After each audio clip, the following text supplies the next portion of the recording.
but like that's stuff, they teach you in school. You don't.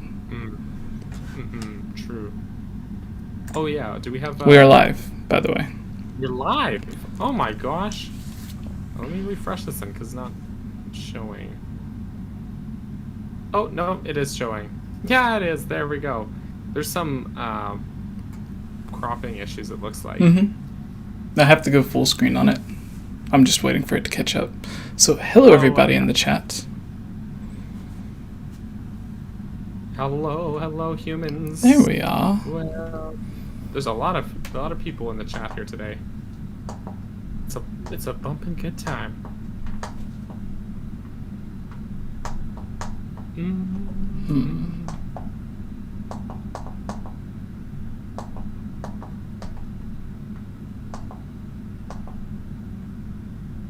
Also in the chat, Jamie says it's 2 in the morning in England. It's half 2, so like 2:30 a.m.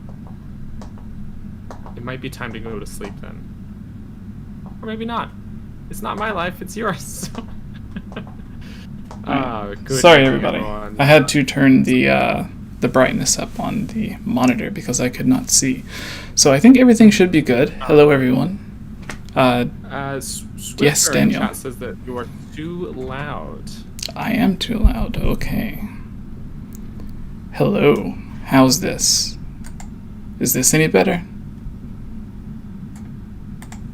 It sounded good to me, but let's see. I'll just turn up the volume on the stream here, and let's see. I'll just listen to it. That seems fine to me. I just was listening to the stream. 2. Hello. Alright. I think it should be good now. The important thing is you can hear me, right? I sure can. If no one else can, that's fine. They'll just... No, I'm joshing. Alright, so we are live streaming.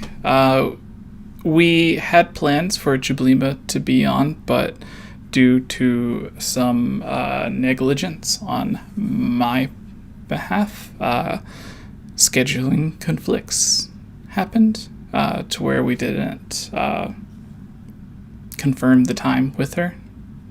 So we're bad at planning. I apologize for that. Yes. Yes, Daniel. Alice in the chat says, turn it down just a little more, apparently. But then Anthony says perfect. And Switcher said, okay, that's good. So I don't know. Someone says too loud. Someone else says not too loud. But Ralph says better. I don't know, guys.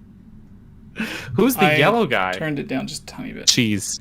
Yeah, so the yellow is a where we planned on having 𝐓𝐰𝐢𝐿𝐵 on. I had this layout specific for 3 people. I didn't work on one for 2 people. I apologize. I should have thought ahead and done that, but I did not. So now we have this third little box there. That way it's not... Yeah, that way we can still use the layout that we have, which was recorded by our dear friend 𝐅𝐸𝐺𝐵. So yeah. Is there anything else you want to start, Daniel? Just that it's a beautiful background. Oh, this yes. 𝐅𝐸𝐺𝐵, he's a talented guy, guys. So. I think I took the original footage, slowed it down ×4. That way it kind of lasts and you're not seeing the same thing constantly over and over. It lasts like about 10 minutes. So it'll be good. It'll be better next time for everyone watching. Yes, Daniel? No, it's nice. That's all. It's super nice. I had the stream paused. I didn't even notice that it wasn't a still image until I just checked. Yeah. Oh, nice. Yes. Good. So before we begin, you can see the cemetery just subscribed down there at the bottom. If you are watching, most likely you are already subscribed, but you can super chat as well. Subscriptions and super chats will have your name be popped up on the screen. So if you want a shout out or something, you can go ahead and do that. We will be answering most of the questions towards the end of the podcast. We have only 2 topics today, so we'll have time for more Zelda Mailbag questions. So if you guys have questions that you would like to have answered, there's a good chance that you'll have your questions answered this time around. So, Mhm. yeah. It depends on how long we take to get through those topics, because True. especially when it's just the capacity we have to just talk is incredible. So, And someone which I guess is asked... good Oh, for sorry. a podcast. I guess talking a lot is good if you run a podcast, but still, it's we'll get through it, guys. Don't worry. And to Jesse's point, if I see super chat, I will interrupt Jesse to say thank you. So I promise you. And I don't know if anyone has noticed, but I have my mic set up. Instead of it being like dangling in front of the thing, it's down at the bottom. So now it's out of sight, so it's not blocking anything. Because I personally don't like podcasts or videos where someone has like the microphone right in their mouth. Right, they're like making out with the mic. Yeah, I'm not a big fan of it. I am a fan, however, of these kinds of microphones. Oh, those nice lapel mics. Yeah, I found this in my closet a while back when I was looking through. It has left and right as different microphones, so it's really good for interviews. Similar to what N64 Josh used when he recorded the Pierre Snyder, the IGN interview that I had.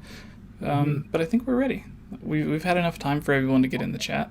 I had some automatic posts up on Twitter and Facebook. Perfect. If you want to go to the Discord and let people know. Maybe I'll just tweet that out real quick too. Yeah. And to what some folks are saying in the chat, a couple people have said it in the chat. The E3 hype is real. We haven't. Well, we've only tweeted about it or made some posts. But E3 weekend is going to be off the hook. It's going to be amazing. I just know it in my gut. I think Nintendo's got something great up their sleeve, guys. And we will be live covering it, the three of us, Jesse, myself, and RMFH, who's not here today, but he will be joining us for all of your E3 coverage.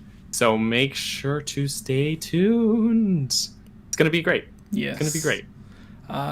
So I guess we will start out with... we used to do iTunes reviews, where if you download our podcast on iTunes and you leave a comment, we will read the comments at the beginning of each podcast. We're going to be bringing that back. And so before we get to the topics, we have that to talk about. And if anyone has any news or anything exciting that you would like us to talk about, feel free to post it in the comment or something. And if it's a good idea or something that we can discuss, then we will, because we only have the 2 topics for today, and there's only the 2 of us. So usually when there's 4, it takes a lot longer for everyone to go through their ideas and stuff. But today should be kind of quick, which is kind of why we're stalling a bit. Not really stalling, just taking a bit longer than usual. But yeah, are you ready? I'm ready. Although, just as you were saying about people posting in the chat, if there's anything specific they want us to talk about, you can at either Jesse or myself at Cap Bergerson in the live chat here. If you are one of the people watching us live right now, and that will greatly increase our chance of actually seeing it as well, because it's big and highlighted. Not that we ignore the chat normally. It just is a more grabbing, more eye-catching thing to do. So yeah. All right. Yeah. Well, you keep an eye on the chat or send out a tweet, whatever it is that you're doing. We will I'm just go ahead and posting start. on the old Discord that we're live here. Hello, everyone. Welcome. Take us away. Yeah. Hello, everyone. Welcome to the Hylian Gamescast episode 129.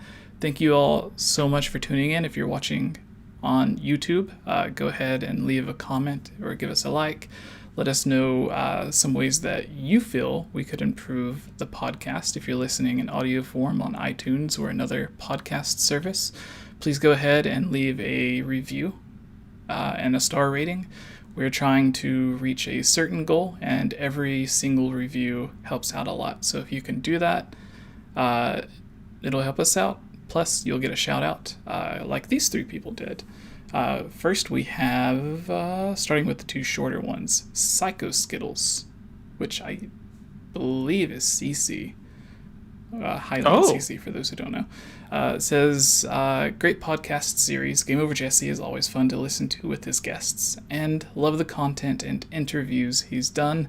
The second is a friend from real life, a long time ago, so it's cool to see her post. She says, Game Over Jesse, I love listening to this podcast, always knowledgeable and seems super down to earth. 10 out of 10, recommend. And Daniel, do you want to give the last shout out from the den? By Den 18293822. That's a lot of numbers in that username. Den says, an excellent podcast for any Zelda fan.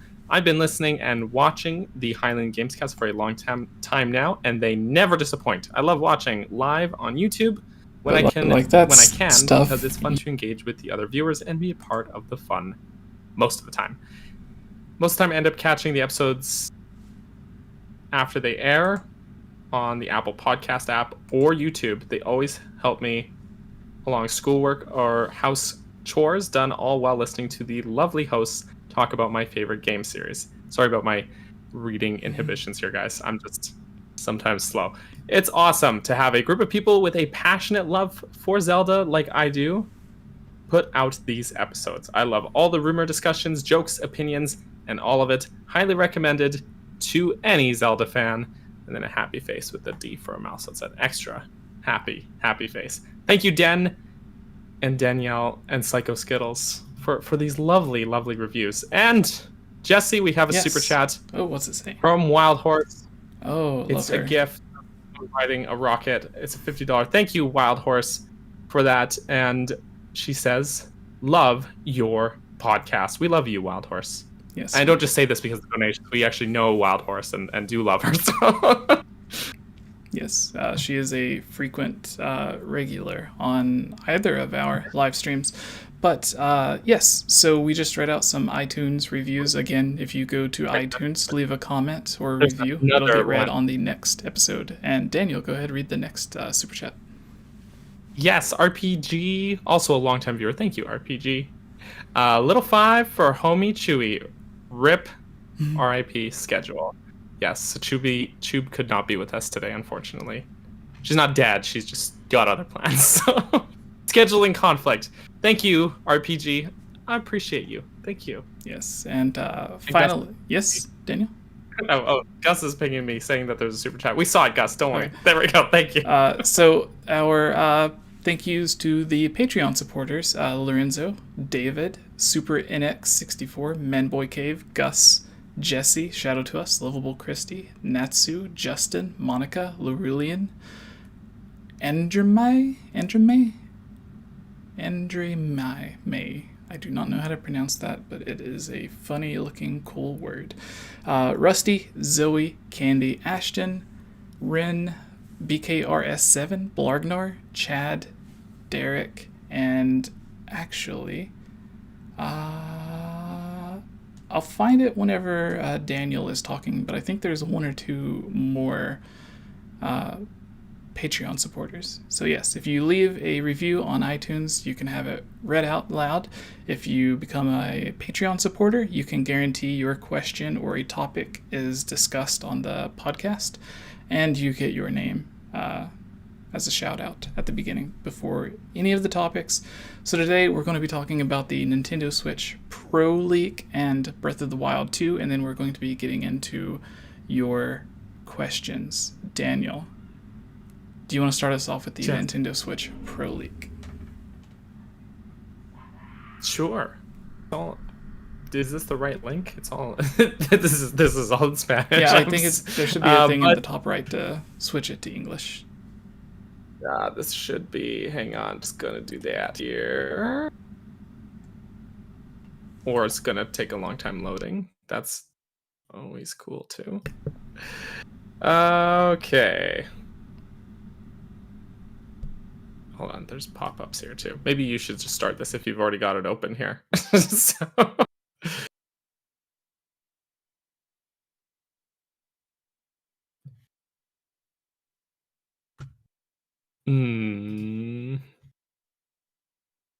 Jesse? Are you muted? I was, yes. There we go. So a couple of days ago, there was a leak on, this is different from this report, I believe, but there was a leak for the Nintendo Switch Pro on Amazon to where it was listed for a brief moment and then it was removed or taken down. Maybe it was a placeholder, maybe it was an actual mistake, like scheduled a week ahead of time or 10 days ahead of time or whatever the situation may be. We are literally like a week away from E3, aren't we? Yeah, a week and a half. There's 11 days till E3. Yeah. 11 days. So I should be finding out some stuff soon as well that I can plan for. But Daniel, our friend Nintendo Prime says he has a report that the Nintendo Switch Pro will release, or not release, but be announced this coming Thursday in time for all of the third parties who are developing games and planning to release games on the Nintendo Switch Pro. They will be able to have their not Nintendo Directs, they will be able to have their announcements, trailers, or if they are doing their own special event, kind of like Square Enix or some of the other larger third-party studios, they can go ahead and do that without fear of spoiling anything that Nintendo may be showing off. Because with the announcement already out there, they won't have to hold back any of the stuff that they could be working on. And don't know. So like if they're already making a game for Switch Pro or Switch 2 or whatever it's going to be called, then they don't have to, hide that detail. They can announce their games right off the bat. And then it helps Nintendo too, because then, if with games announced, it'll pique people's interests, right? No one's going to buy a new console with no, well, in theory, with no game lineup. We did have the Wii U. That's true. That's why it sold so poorly. So with that, do you have it translated to English yet, or do you want me to go ahead and read it? You go ahead. It's cool. All right. So those were a few pieces of news. We don't know if it's going to come Thursday. Our friend Nate at Nintendo Prime, he has someone saying that it could be coming Thursday. It would make sense for them to do it that way. PlayStation, Xbox, even Nintendo in the past has revealed some of their consoles a few days ahead of E3. I remember the Wii U. I think it was called Project Cafe at the time. It had a massive leak like the week before E3 where there was a lot of documents and stuff released about it being a handheld, like a screen on the controller, but it also connects to the TV, and everyone's like, this has to be fake. Nintendo would not do this. And lo and behold, Nintendo did do this. So, yeah. The danger with ever saying Nintendo would never do this is that Nintendo is such a wild card. They'll do whatever they want. They don't care. Do you remember the banana pictures? Where they had the different switches turned in like different positions, and they had a banana to give an example of how to turn it. And then they ended up using it for Mario Party, I believe. Yeah, there's like a mini game where it doesn't, in Mario Party it doesn't use bananas. The bananas was just the patent thing, but it's that concept of being able to connect the two switches or place them near each other and arrange them to make like almost like one larger screen, by just like literally putting the two screens side by side. It's neat. Awesome. All right, so this news report comes from vandal.elespanol.com. It says new exclusive details of Switch Pro screen, size, dock, arrival in Europe. We bring you exclusive information unpublished so far about the new Switch, with details such as its new dock, which will have some news, and how the screen and the body of the console will be.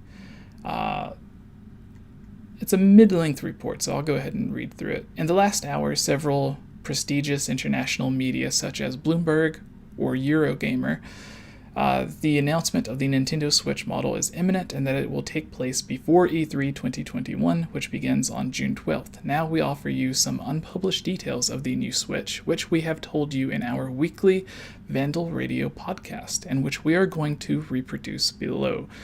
So if some of this does sound a bit weird or off with the phrasing, it is translated to English by Google's automatic translator. So if anything's off, I apologize. A size very similar to the current Switch model, but a larger screen thanks to the elimination of the bezels, which is something that a lot of people thought was already going to happen. So basically, the model will look exactly the same, except there will not be a black border bezel going around. It'll just be the giant screen. And even with the Switch Lite, do you remember there was the leaks of the people that had the accessories for it, like the grips and gamepads and stuff for the Switch Lite, and everyone was like, oh, it's fake, it's just another rumor, blah blah blah, and it turned out to be real. So maybe these are the same, because there was another website, I don't think it may mention it on here, but there was another website that did that exact same thing. So interesting that it's all coming together. But the article continues. All this information comes from an Asian peripheral manufacturer that has had access to the console and has already been able to see it. So almost all the details are from the aesthetic part, and we do not know specific information about its internal hardware. Beyond that, it will offer 4K image output when connected to a television, as has been rumored for months. The size of the console will be very similar to the original model, so it seems that it will be compatible with current Joy-Con as well as other types of peripherals. The screen will be larger, up to 7 inches, but without the body of the console having been increased, something that has been achieved by practically eliminating the black frames that surround the screen of the current model. A screen that will be OLED, as you can see, which a lot of people like OLED, but I do not. It was okay on the PlayStation Vita. But for people that do not know, OLED screens are like aside from like plasma screen TVs, OLED TVs are the most likely to have really bad burn-in. Oh, I see. So when you're playing with like hearts, with hearts constantly showing, like, for example, if we're going to be playing Breath of the Wild 2. Any sort of like HUD thing would be... Actually, when I had that old TV, it broke, so I replaced it, but it was a plasma TV. And at that time, I was playing Mario Odyssey through. It was like when Odyssey was brand new, so September, I think, of 2017. And anytime I would be on, like, the HUD of that screen, of that game, was like permanently burned into that TV. Like, you'd be watching whatever TV show on Netflix or whatever, and the hearts would be there. Mario's little heart circle thing would be there because of how bad that burn-in was. So that's worrying to me, because a game like Zelda, or any game with a HUD, that's going to be an issue. Yeah. Anyway, sorry, go on. No. You're good. So the way to kind of deal with this is they can be using either high quality, expensive OLED panels, similar to the PlayStation Vita had an OLED screen, and it didn't have very many burn-in cases. So I imagine it's a lot cheaper to get an OLED panel around this size than it is to get one that's like a giant 50, 60, 70 inch TV. So maybe that'll make it better. And since the PlayStation Vita didn't burn in that much, with this being like 10 years since that released, or maybe like 8 years since the PlayStation Vita released, maybe, hopefully, the quality has gone up even more. So with there being not that many burn-ins on the old PlayStation Vita OLED, maybe with the quality and time going up, perhaps, hopefully, the screen burn-in on the Switch Pro will not be there or be as big of an issue, which it wasn't that big of an issue before. It's just on TVs that do it, which is even worse because then you're paying like $1,000 for one instead of like a few hundred. But with like phones and stuff that have OLED, I think the iPhone 10, 11, 12s, I think they have really high quality OLEDs, and I never noticed any burn-in on them. And your home menu is literally always on the, like when you turn on your phone, and it never had any burn-in. So I'm hoping the same happens with the Switch. But I think it also has a mode built into the menu that lets you turn off or turn on burn-in reduction, which I think, what is it? It like the lowers the contrast. Yeah, what did I say? Wii U? Right. Or did I say I thought you were meaning the phone, but No. you didn't. I thought you were meaning that phones have that option. But yeah, the Switch has that option too for burn-in reduction. All right. So continuing on, we can go into more of the discussion here in a moment after we finish this. A novelty in the body. What? No, continue. Okay. Sorry. No, you're good. I thought it was a super chat. A novelty in the body of the console will be that it replaces the current support to support it. Somewhat flimsy, so this is talking about the Switch kickstand, with a base that goes from side to side of the console and that will hold it more stable, similar to that found in some tablets, such as the Surface Pro that you can see in the following images. So it's basically like the cover that you have where you can, it folds over your tablet, and then you can have it like arch back and kind of lay flat. It's like the most common foldable tablet case that also acts like a kickstand. I'm sure everyone already knows what we're talking about. But yeah, basically a larger, steadier kickstand that also possibly acts as like some sort of cover, maybe. Like maybe that'll be the areas with like where you put the SD card like it currently is, but also maybe the games and some other stuff like just hidden under that area. That way it just looks a lot sleeker on the back when you have it shut. That might be interesting, but we'll see in a few days, I suppose. Another change is that the micro SD card to expand the memory of the console no longer goes in the lower part, and the slot is now located on the side of the back in a more accessible way. So maybe I was wrong. All I had to do was read 2 more sentences. Although again, under the support to... No, it does say, never mind. Corrected myself too soon. Although again, under the support to support it. What's new in the dock, which will have an Ethernet port. So they also sell a USB Ethernet port that you can buy that they recommend when you're playing Smash Bros. Or Splatoon. The new dock, the device with which we connect the console to the television, will be very similar in size to the current one, although it will be a little wider at the rear and will include 2 USB 3.0 ports, faster than the current 2.0 ports. As new, the most outstanding novelty of the dock will be that it will have an Ethernet network port to be able to connect it by cable to the internet, something unprecedented in a Nintendo console since it has always been necessary to resort to peripherals to have this type of connectivity. Release date. The various information that appeared yesterday pointed to an imminent announcement and release date for September or October. There's a lot of alliteration in this. Our sources have told us that indeed, the console is already in the final production process, but that the global launch is uncertain, and that it may not arrive in Europe until the end of November. And with a fairly limited number of consoles compared to the previous brand launches, you already know the current semiconductor crisis that is affecting the new generation consoles, and the new Switch is not going to get rid of them, as the president of the company himself recognized. If the information from the last hours is true, the new Switch will be announced during the next 2 weeks. So we solve all kinds of doubts and this new model of the Nintendo console that has been talking about for too long. So yes, I want to go into the CPU thing in a moment, but Daniel, what is the super chat first? The super chat is Virum Verbi. Hopefully I said that right. 499 says, love your channel, Jesse. P.S. Where can I buy one of those beanies? Oh, I will have to look it up. But when I do, I will post it in the comments of this video or in the description of the video after it's ended. It was from Etsy. This woman Right. made it. I think I don't even remember if I had to pay for it or not.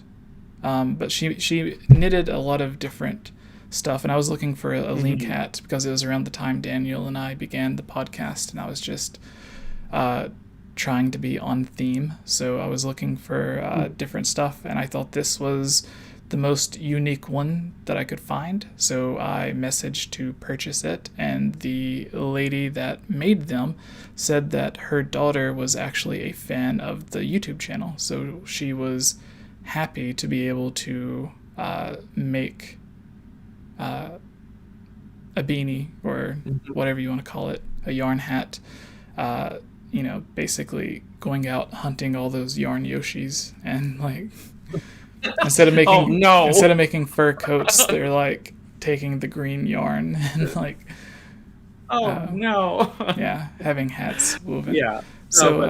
I've seen other link hats that are a lot like cheaper material, and this being like a knitted one, it's much more high quality. And you've had it for years now, and it seems like held up. So I've never washed it, and it still smells all right. It's been to LA with me a few times for E3.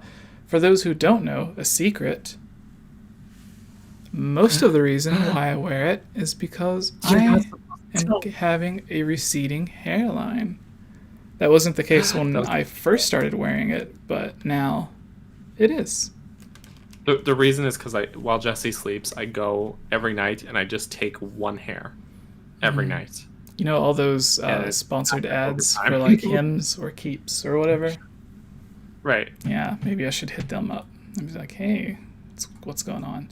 I blame it on all of the stress from the person that some people may know. You know person. Oh, bag. But that's okay. Let's keep it positive, right? Yeah. So the CPU thing that I was talking about, the Switch, we touched on this a while back, but basically NVIDIA is cutting down, or NVIDIA makes all of the chips and stuff inside, like all of the actual computer stuff inside the Nintendo Switch. NVIDIA makes that, not Nintendo. Right. Nintendo pays NVIDIA to manufacture all of the CPUs and everything. But the CPUs, even when they were used in the Nintendo Switch, were already a few years old.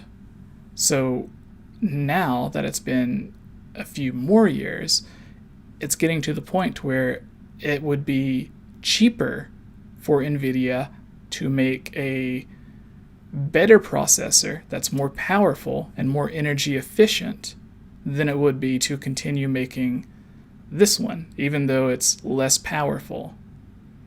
It would be cheaper for them to make an even more powerful one that uses less electricity that they can sell for an even larger amount of profit. So they're wanting to go on and do that, which I think they are going to. There was a report saying that they were going to stop manufacturing that CPU and stuff.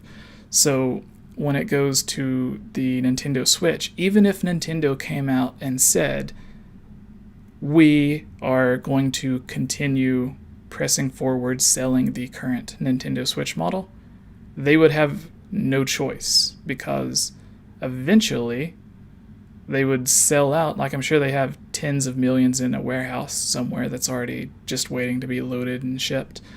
But when that supply runs out, they don't really have a choice, because they're not the ones who actually manufacture and make the Switch. The company that makes it is already in the process of moving on. So it'll be interesting to see what's coming. And apparently it's at the perfect time, since the Switch Pro may be coming out as well. But there was also, was it Nate or Andre or someone that we had on last week or the week before, where they mentioned that it was only the original Nintendo Switch model, not the newer version of the CPU that's in the new revision and Switch Lite. How different are those CPUs? Because I believe, or at least my understanding, was that the revision model was basically more battery life and slightly like marginally, like almost imperceivable to the human eye level of marginality, better screen quality. Yeah. Like, well, the thing like, with that is that where it does the same amount of power output, so like the same, like it's just as fast as the old Switch, but it uses less power. And if it Nintendo has that boost feature now that whenever during certain moments games can boost up. So if it runs at the same power energy output as the older Nintendo Switch, then comparing it like that, with both putting out the same amount of electricity or using the same amount of electricity or the same amount of battery, the newer CPU would be like anywhere up to like 5% faster, I think. But then it has that boost on top that takes it even further. Like they said that they boost it for like fractions of a second during loading screens and stuff like that, when like it's not too intense, and they can use that extra processing to actually get the players in the game faster.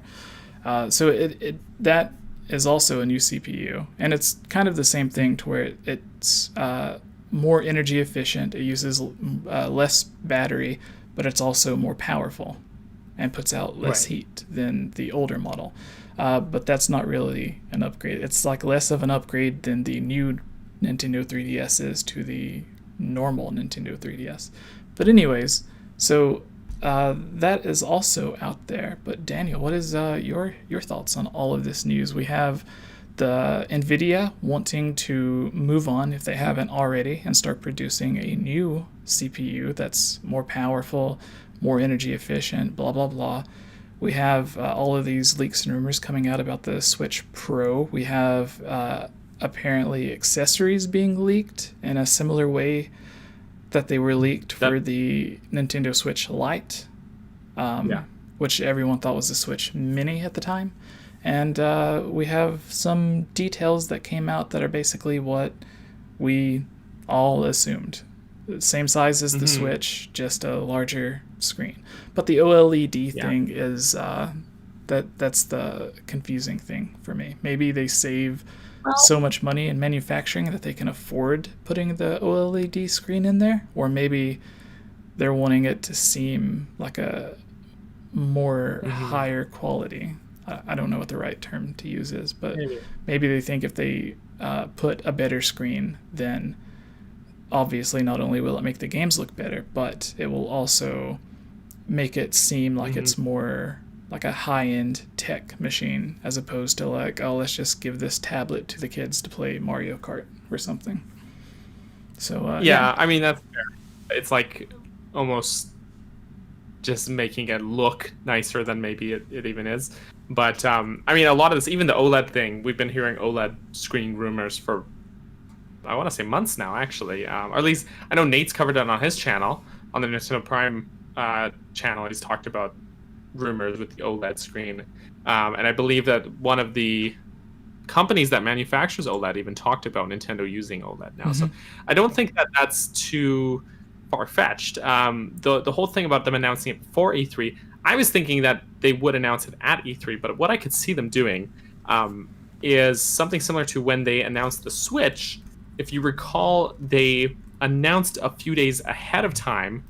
There was like, it was like just a still image of Mario like peeking around the curtain. Do you remember that picture? And that was it. They like posted a still image and basically said, "We're announcing our new hardware on this day," and that was it.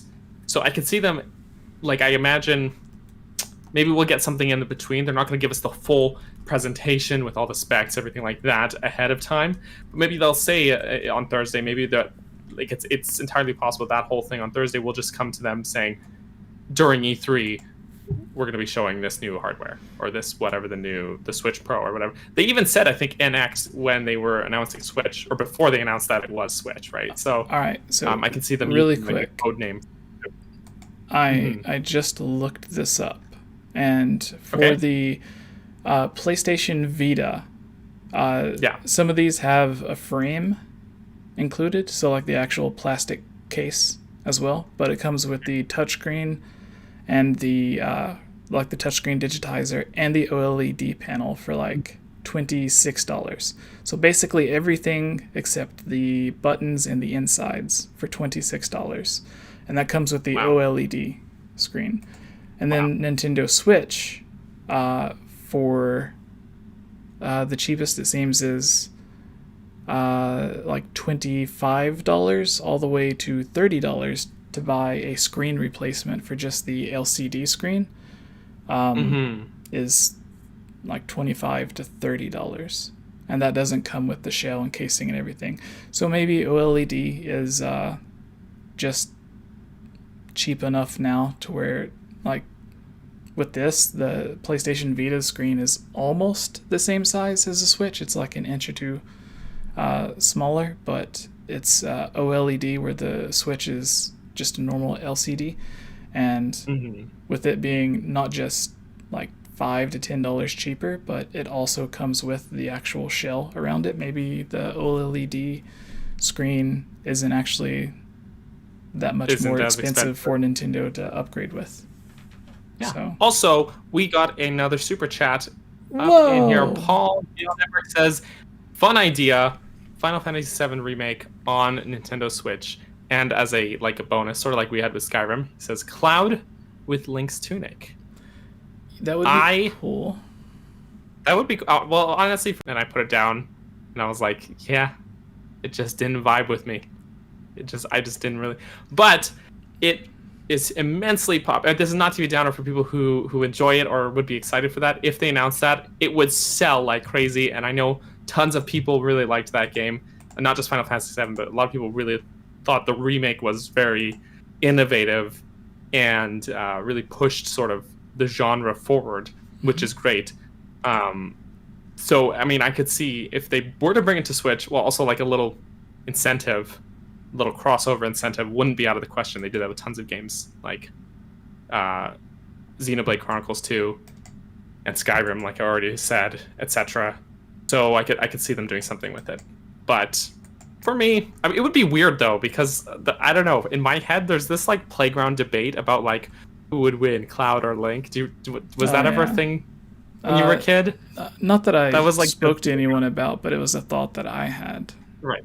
Okay. No, I had a friend in school who he was a very big Final Fantasy VII fan. It was his favorite game, and of course, this being when I was a kid, Ocarina of Time was my favorite game because that was the era it was, and there were some hot playground debates about who would win in a fight, and yeah. So I, for me, Cloud with Link's outfit would almost feel like kind of like weird. Do you know what I mean? Yeah, it's like the hell they did with Skyrim, to where it's cool that it's there, but it's just weird seeing it. But at least with Skyrim, it's like it's your custom character, so it's like, you know, you can make it any character. Cloud is like a very well established character. You know, he's got his own personality, his own look, right? Yeah, he is. Little old Cloud. I didn't think anyone really knew of him. He's a bit obscure. No. Yeah. Anyways, yes. What are your thoughts, Jesse? So they did a thing a while back where everyone was asking for the same thing, but for Kingdom Hearts. And I believe that the regular Switch could actually run Kingdom Hearts 3 just fine. It wouldn't be like 720p or HD at like 30 or 60 frames, but it would run, I imagine, around the same as Doom, if not better, because Doom runs at like a really low resolution on the Switch. So I think Kingdom Hearts 3 could do around the same. If it's for the Switch Pro, I think it could be even more. But it was a similar situation to where the director of that game said that he was working on different ideas and ways to try to get Kingdom Hearts 3 running on the Nintendo Switch. Maybe I'm thinking about Final Fantasy 15, one of the two. But they were working on it, trying to get it on the Switch, and they ended up instead of the normal engine that it was created in, they worked a little bit on a different engine, trying to like port the game using a different engine to get it running hopefully a little bit better on the Switch. I don't think that worked out too well for them, and I think they ended up just putting out the iPhone version of the game, which was like it was like a weird Toon style Wind Waker-esque, obviously made for, or at least aimed towards, younger audiences, with like very, very cartoony, like more toony than Toon Link and Wind Waker. But yeah, they ended up just, I guess, settling and putting that version on the Switch. So hopefully with the Switch Pro, they'll be able to do more stuff, and this kind of touches on what Daniel and I were speaking on earlier. If they get ahead of E3 and they announce their Switch Pro a couple of days before E3, then that would give Square Enix and all of these other people a chance to show off these games. That way they're not showing off a game and they're like, it's for PlayStation 5 and PlayStation 4 and Xbox One X and Xbox Series S and Series X and all this stuff and PC, but then not mentioning Nintendo. And then a week later, just uploading the exact same trailer and then putting like a Switch logo somewhere on it. So, right, which is what some companies have done previously. I remember there's a funny example where there was a game announced for, what was it? I forgot what it was. I think it was by EA, and it was supposed to be like this open-esque world shooter game where you're flying around in like robot armor and stuff, mech suits and everything. And it kind of reminded me, like the world almost reminded me of that movie Avatar. Not the one made about the Nickelodeon cartoon, but the blue alien one. Yeah. James Cameron's Avatar. Yeah. So the world kind of reminded me of that. I can't remember the name, but everyone was looking forward to it. And, I know what you're talking about. Yeah, and it ended up not living up to the hype. But I bring that up because that same thing happened with them, to where EA announced it in their during their presentation and showed it off, and then PlayStation just reused the exact same trailer and put the PlayStation logo in it. So towards the like in the comments, there's a bunch of people spamming, making fun of it, because it was the official trailer for PlayStation's version of the game, but someone messed up and didn't Photoshop out the Xbox buttons. So like whenever it says like attack or shoot or reload or whatever, it still has the the 𝐴𝐵𝐥𝐲𝐰 instead of square, X, circle, triangle. So yeah, I thought that was kind of funny, but it would give Nintendo a chance to avoid that, because everyone's already kind of getting onto Nintendo already for like the Skyward Sword HD being $60, the amiibo hiding what some consider to be a valuable function behind a paywall. So people are already getting onto Nintendo for that and not being able to have these third-party games. And I think this would just be like another thing to give people a reason to again go to Nintendo and just start spamming them and making fun of them or whatever. So if they get out in front of everything, then not only do they get all of that immediate focus, basically opening up E3, even if it's technically not a part of E3, everyone will view it as opening up for E3. And then any big news, like there's not going to be any news bigger than Nintendo's next gen new console or whatever it's going to be, and that'll take a lot of the buzz away from a lot of the other games. And then any time that a third party starts talking about a game that's running on it, that's even more press or buzz that Nintendo's going to be getting without having to shovel loads of cash into their marketing team. They can just let all of the third parties do the marketing for them during all of their conferences. Instead of just promoting Sony and Xbox, Nintendo can be a part of that conversation as well, because that's something that takes away from Nintendo a lot too, is when you see like Bethesda and EA and all of these other third-party companies that have their own not directs, but their own E3 presentations, and it's like the only games that EA mentions for Nintendo is like the one Daniel always makes fun of, which is like Just Dance, which released on when we were in LA a few years ago. It was the Nintendo Switch, Just Dance, the Wii U, and the Wii. It was this one. The Wii. Yes. Just Dance 2020. This one.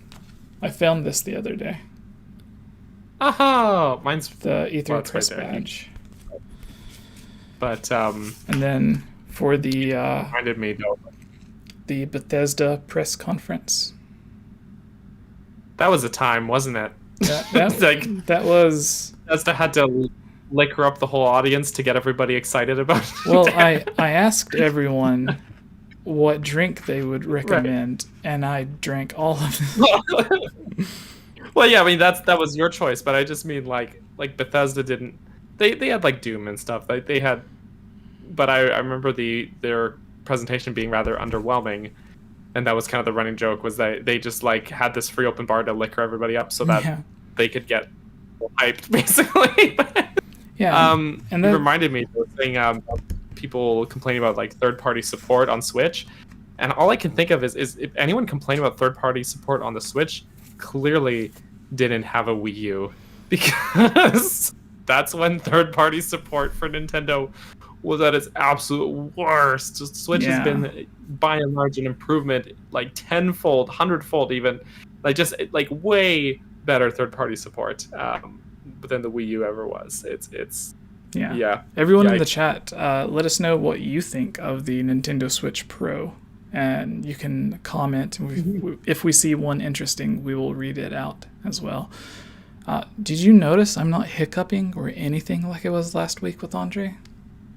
During that entire article, it was like 90% perfect alliteration. Proud of you. So I'm like, I can graduate from second grade. Okay, not to be a bad word here, but I'm gonna a tingle.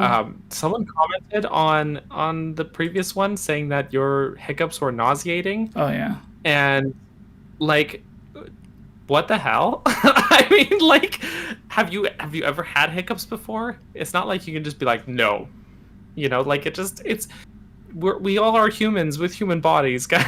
And when we had the video call directly after Andre left, you and I did like an after party video call, and after I just took like one drink, all of the hiccups were almost gone. So if I would have just had a glass of water handy, that would have been a lot better. Right. But I'm not too worried about it. It just sucked having to like restart every sentence and stuff. Yeah. But do you have any final thing on the Switch Pro?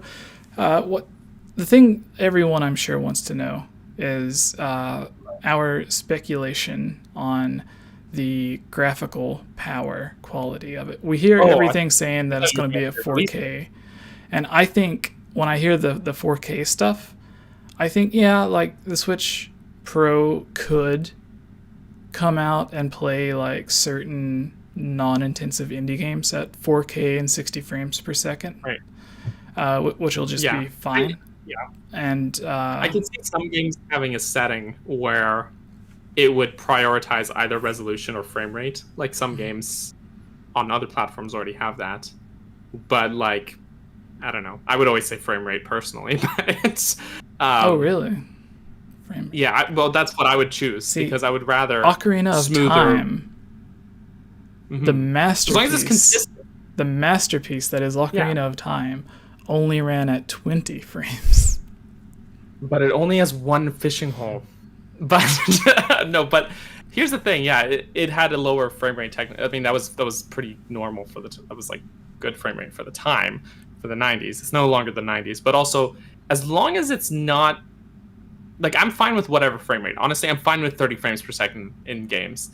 I like higher frame rates, but what I would rather have is consistency. So if it's a locked 30 frames and it's always 30 frames per second, that would be better to me than a game that's 60 frames per second, but constantly dips to 30. Do you know what I mean? Because the dips are what takes me out of the experience. If it's consistent, I'm more immersed into it. I would stay immersed. But that's just me. But I honestly think that we could see 4K. That's seriously what I think. I think not on first-party games, or do you think on first-party games too? Yeah, for sure. Okay. On first-party games, and I think that people are, naysayers are gonna be like, well, it's Nintendo, they're behind on the times, whatever. Yeah, they are Nintendo. They always are the late adopters of technology, like things like this. But they innovate in other ways. A while. Yeah. For sure. They I don't even think you can buy a normal HD TV now. They're all just 4K. Yeah. So I think it's that 4K is common enough, and it's been long enough since 4K has existed that I can see it being a reasonable time for Nintendo to roll it out. Also, we got a super chat again. Cool. Sorry, Jesse. No, you're good. Just keep throwing money again, at us, please. Yes. It helps buy my daughter food. There you go. So Paul says, since you're big Zelda fans, this is true. Are we? YouTube search Legend of Zelda inspired baby reveal by Paul Gale Network. Fun little video slideshow I made a while ago. I'll look that up right now, but I don't know if we're gonna watch it on stream right now. So I don't know if you see, but every now and then you are laggy on my end because I have that video loading and processing and stuff that's displayed, and it has the chroma keyer blocking it out and all that stuff. But anyways, I think so for those who don't know, the PlayStation 4 Pro, there are tablets and mobile CPUs and mobile GPUs that are more powerful. You can go and buy a tablet right now that is more powerful than a PlayStation 4 Pro. And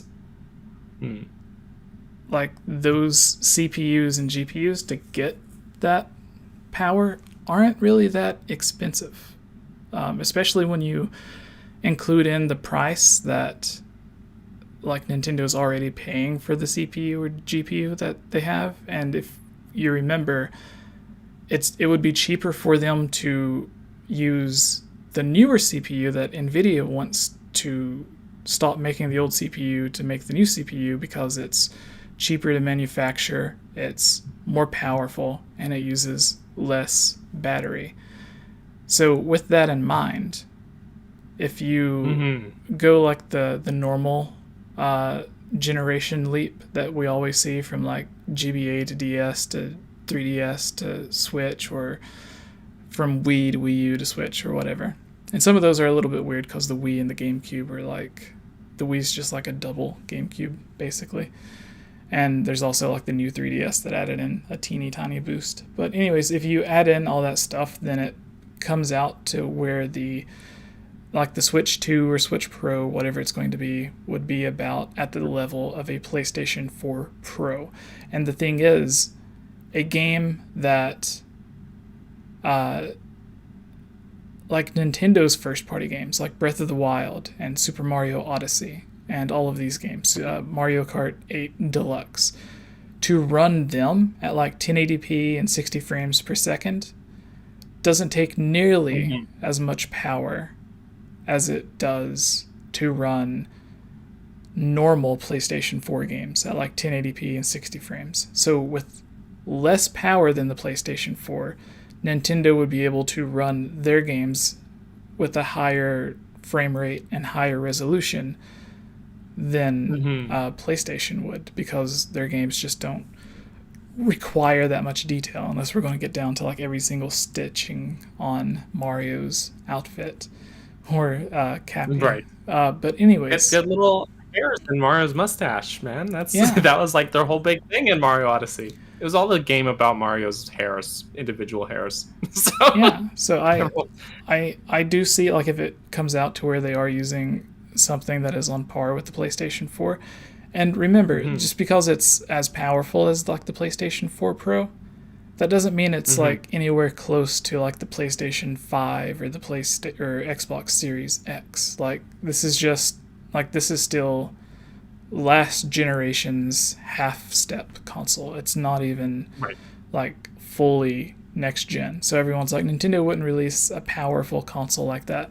And I was like, well, if you pay attention to like current average CPU and GPU like mobile processor power, that isn't powerful. Like Nintendo could release this console like the Switch Pro with it being as powerful as the PlayStation 4 Pro, and it still wouldn't be a powerful console because it would just be an average handheld console that was just like kind of further to your point, this stigma about Nintendo with their consoles not being powerful, certainly for their handhelds that's always been the case, but for the home consoles, the Wii was their first quote-unquote underpowered console, right? Before the Wii, they were always making the most powerful consoles on the market, and they just had weird things about them. The Wii, before it released, all of the dev kits were like not twice as powerful as the Wii, but like 1.5. Like it was a lot more powerful than the final model. Yeah, because there was interviews I read on Twilight Princess. It was around the time Twilight Princess released because it released with the Wii. But there was a lot of other interviews where a lot of developers talked about having certain features or stuff working with their game that they had to cut back on because the final version wasn't as powerful as the dev kits that Nintendo first gave out. So, sorry to interrupt. So when they had the two GameCubes duct taped together, they ended up actually cutting one of the GameCubes in half. So it was just 1.5 GameCubes instead. No, but jokes aside, that's the thing is that the NES, of course, was the most powerful home console at its time. And people are going to be like, no, that was the first home console. And I'm like, have you heard of Atari? But it was. Then Sega came out to compete with it, with, the Mega Drive or the Genesis, their first console. And Nintendo came out swinging with the Super Nintendo, which was, again, the most powerful console at the time. And then, again, the N64 was the more powerful console between it and the PlayStation. Their whole phrase or logo or whatever it was called is like, now you're playing with power, superpower. With power, yeah. They were, and the N64 and the GameCube were both more powerful than their competition at the time. But Nintendo always did weird, janky things that set them back. So, for example, with the N64, they lost a lot of market because they were sticking to their guns with cartridges instead of discs, which a lot of third-party companies didn't like because it was more expensive to print their games. Going back to Final Fantasy VII, the original demo for it was on Nintendo 64 and looked a lot better than it did on PlayStation. Yeah, and that's the thing is the N64 had almost like they had ways of like blurring textures to smooth the textures out, right? That the PlayStation didn't have, which is why even though they're still low poly models and stuff, N64 models tend to, like, especially the faces of characters tend to look better than PlayStation 1 characters. Like Solid Snake, for example, in the first Metal Gear Solid, he doesn't even have like eyes. So there's that. So PlayStation, they had to cheat the software to make games 3D to where the Nintendo 64 could natively render games in 3D. Right. And then with the GameCube, again, it was technically the more powerful console compared to its competition, but they decided to go with mini discs instead of aside from Xbox, regular, right? But I believe compared to PlayStation, because some Xbox games can actually play in 720p, so like they can hit HD on the original Xbox. On the original Xbox, I didn't know that. Yeah, interesting. It's because Microsoft built it kind of like the way you would build a computer, which is why it has like an actual hard drive from a computer in it. That's how Microsoft does, is that they just build their consoles like their PCs and then give you a controller, right? So. But yeah, that's the thing is Nintendo. It's only technically really a recent. Well, I say recent, but there's another thing to go with that that's going to make you upset. But it's Me? only with the Wii, as recent as the Wii, that's been an issue. But yeah, here's the thing that'll make you upset is I saw this video actually. It was, again, this is a tangent, guys. I'm so sorry. Do you guys know the channel Nintendo Life? Yeah, we got a couple of friendos that work for Nintendo Life. So yeah, there's like the three main guys there that do the YouTube side of things. There's Alex, John, and Xeon. Xeon, who I knew through we both worked at Zelda Informer back in the day. And actually we met Xeon at E3 2019 as well. But and I was rudely listening they were doing to Falling in Reverse. Right. And but they were doing a video talking about retro games and collecting retro games. And John, one of them, who I love all these guys, by the way. I really enjoy their discussions. They're very humorous. But John said he didn't consider anything after the N64 to be retro. And so then Xeon kind of turned the tables on him. He said, well, when the N64 was out, did you consider the NES to be retro? And John's like, well, of course I did. Yeah, the NES is retro. It's been retro for a long time. And then, of course, there comes the truth bomb. He says, well, the Wii is now as old as the NES was when the N64 came out. Mm. And that, I heard that, and I was like, oh no. Don't say that. How could you say that to me? That emotionally destroyed me. Yeah. So, for those listening, tweet at Nintendo Life and tell them to come on the Hylian Gamescast. Tell them to come over here. Yeah. Yeah, no. It would be cool to have those guys, but because they're all Reggie, it was on like Good Morning America or something like that whenever they were promoting the Wii U. This will only take like 2 seconds, then Daniel can continue. Yeah. He was bragging. Now again, Nintendo, who everyone says Nintendo doesn't care about power, blah, blah, blah. Whenever the Wii U released, he was on the whatever morning news show it was, promoting it and bragging about how the Wii U was the most powerful console available at that time, because it was when the PS3 and 360 were out and the Wii U came out, and the Wii U was more powerful and stuff like that. And then Xbox One hadn't, and the PS4 hadn't come out yet at that time. Yeah, those would have came out like 2 years later, like 2014 or 15 or something like that. Right. Okay. And then the other thing is so you kind of went over the history of some Nintendo consoles, and every single home console and handheld console that Nintendo has released, hiccups came back. Every single home console and handheld console that Nintendo has released, aside from the Nintendo Wii and the Wii U, had either an upgraded version of a console that you could buy, like the GBS or the GBA to the GBA SP, the DS to the DSi, 3DS to the 3DS, or the new 3DS. And then with the home consoles, like the N64 had the expansion pack for added RAM that boosted some frame rates on certain games or was required to play other games. And the GameCube had several different ways to upgrade it. Like there wasn't a second model that came out, but there were ways to give it internet access to play games like Phantasy Star Online by Sega, or add a keyboard, or the Game Boy Advance player that came on it. Even the Super Nintendo, that's how you were able to play the BS Zelda games, was connecting to like a proto-internet. Yes. Like a proto-internet adapter. And even the NES had like the same, something similar, even like all the way back on the NES, to where it had adapters to where you could like connect to certain things and like download certain data. So every single console except the Wii and the Wii U has had either a way to upgrade it to make it more powerful or give it more features. Or no, the Wii U did too. The Wii U had a revision.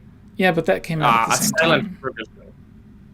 No, they had like their initial launch version, and then they had like a deluxe version, which was the same, but I've heard you say this before.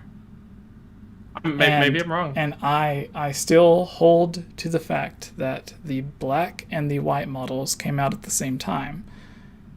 Because I wanted to pre-order the black model, but they were not available because you got like a discount on like games that you bought online or something like that, and it came with the stand and stuff. And I ended up with the white version.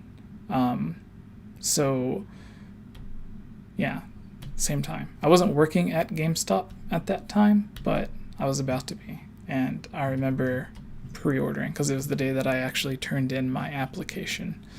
So it was an interesting thing. It was also the day that I pre-ordered my Wii U was the same day I went to the mall to pre-order the Wii U, but it was when I had started talking to Person, and it was when we first agreed or made plans to hang out in person, was me going to the mall to pre-order the Wii U. So fun fact, everyone. Okay. There you go. And also in the chat here, Larolex also says deluxe version and white model came out at the same time. So yeah, I might be misremembering that. Maybe it was a Canada thing. You know, Jesse, you could be right. But also, I was late to adopt the Wii U as well. I got it 2 years late. And also... It could be a Canada thing. Maybe it didn't release up here right at the same time. I don't know. Probably not. But the main thing was that it was still like technically an upgraded like version of the Wii U. It was still a more bigger powerful hardware version, or more memory.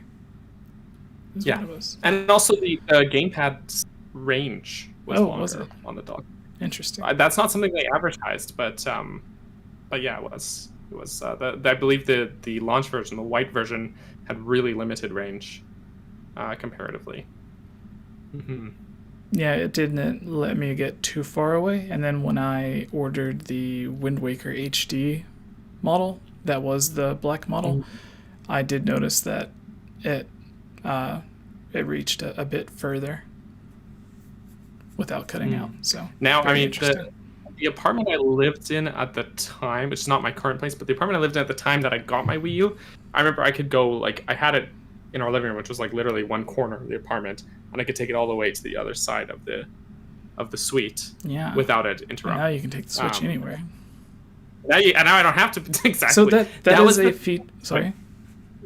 That was the thing with the Switch. That's what was great about it. It was like what the Wii U could have been almost. You know, they should have had that in one of the commercials showing off like the announcement for the Switch. Is like someone's playing the Wii U, and he like goes to set it down, and like when he sets it down, it like transforms into the Switch or something like that. Like I think that would be a cool representation to be like, this is the idea or the concept that we wanted with the Wii U, but technology wasn't as available at the time.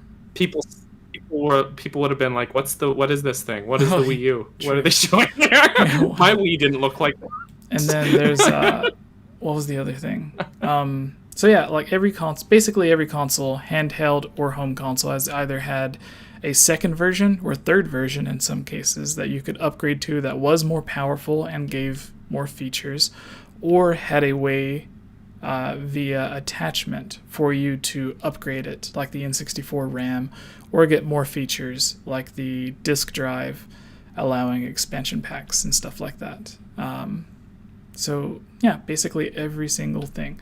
So going on what Daniel was saying, it doesn't make sense. It's like the people that are, I don't want to say it in like a bad way, but like the more casual gamers or Nintendo fans are the ones that don't know the history, are the ones who keep on, like you see all the time, saying, oh, Nintendo doesn't care about power and stuff like that. And it's like Nintendo released an entirely new console that was just a teeny tiny bit more powerful, like the 3DS to the new 3DS, and even had games, even though it was only like a teeny tiny bit more powerful. They restricted games to only working on that newer version. If Nintendo didn't care about graphics, then that teeny tiny bit of performance going from the 3DS to the new 3DS, they wouldn't have done anything with that on or like upgrading the Switch to the second version of the CPU that it has. Like Nintendo wouldn't have gone out of their way to have done that. They would have just kept it the same, or they wouldn't have released more RAM for the N64 or all this other stuff. They wouldn't have, So that's all. I think I'm done for this. I think everyone gets what I'm trying to say. And I see the chat, the viewers dipping between like 250 to like 180 and then back up to like 230. So I think some people are cutting out because I've basically been saying the same thing.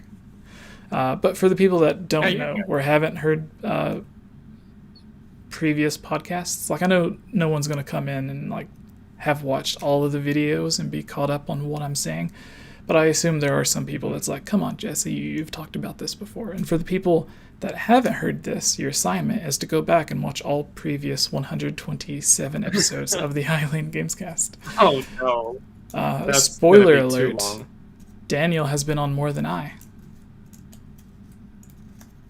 No, that doesn't sound right. I missed the second one. Because you've missed one. I'm pretty sure I've missed more than one. Also, we got a super chat. Okay. Taker 610 says the N64 jump pack was just extra RAM. Yeah, but some games it was just a RAM expansion. Yeah, games like I think it was like 007 or Perfect Dark and some others. It gave more frame rate. Like there were certain games that it would let you do what you were talking about, like what current consoles do, to where like you can choose to play it at a higher frame rate or a higher resolution. Like you could choose between like a 480p mode on certain games or playing at the normal 240p or 480i, whatever it ended up being. And then it would be at like 60 frames, but you could put it at 480p and it would drop it down to 30 frames. But yeah, it did unlock more features for certain games that allowed for it. Like some games would have a higher frame rate or display at a higher resolution, or more things would be able to pop on screen without the game slowing down. Like that's what Majora's Mask did with Ocarina of Time. Oh, you needed it for Majora's Mask. One example that a lot of people don't notice, because you look at Majora's Mask, you look at Ocarina of Time, and you're like, why does it actually need the expansion pack? Like, yeah, they say that it's required for the time system, but well, the graphics in Majora's Mask are better, and there's a lot of things, like even the menu speeds are like noticeably faster. Yeah, and there's Adalwa, the first dungeon boss.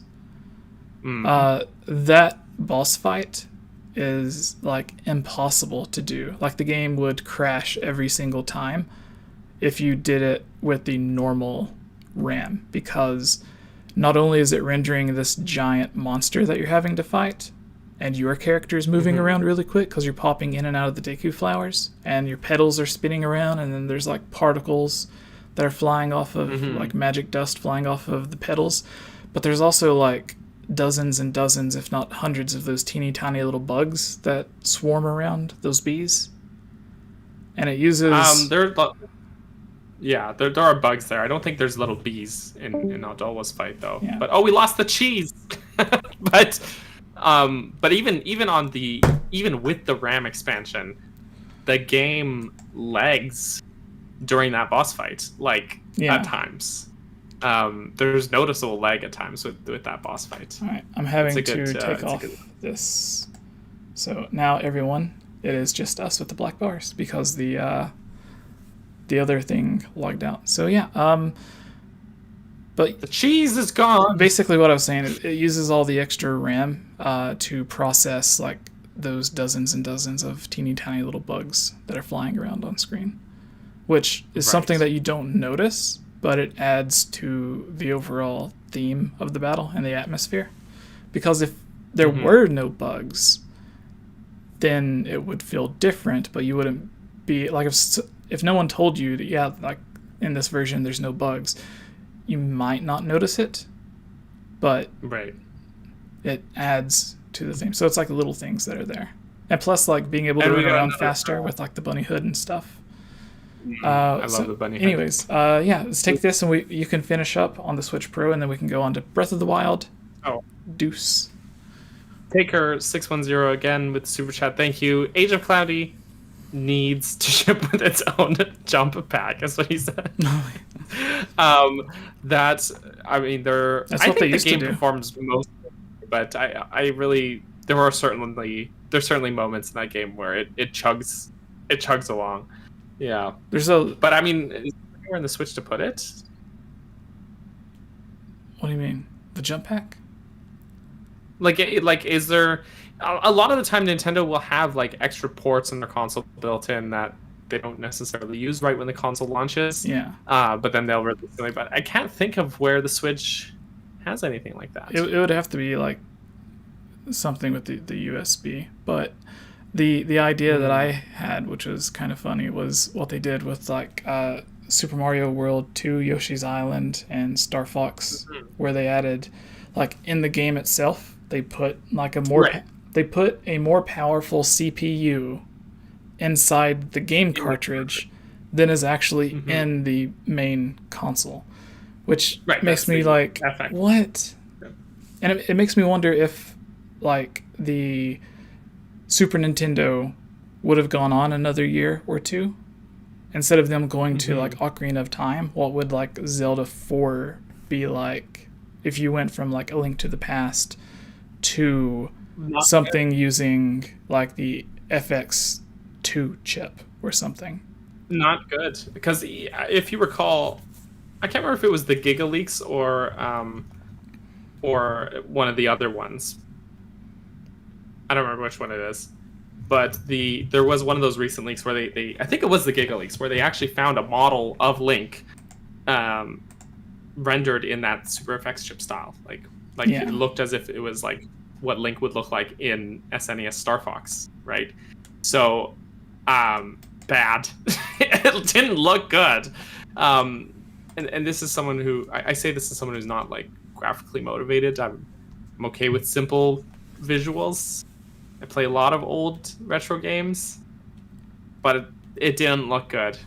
There were just not quite enough polygons there. So yeah. But yeah, the Switch Pro thing, I think the burning question everybody's got is release date as well. Because we've talked about sort of the graphics, 4K, all that stuff. But I think release date is I'm sure the burning question everybody's got. And of course the answer is we don't know, but we can speculate. But I'm still leaning towards March.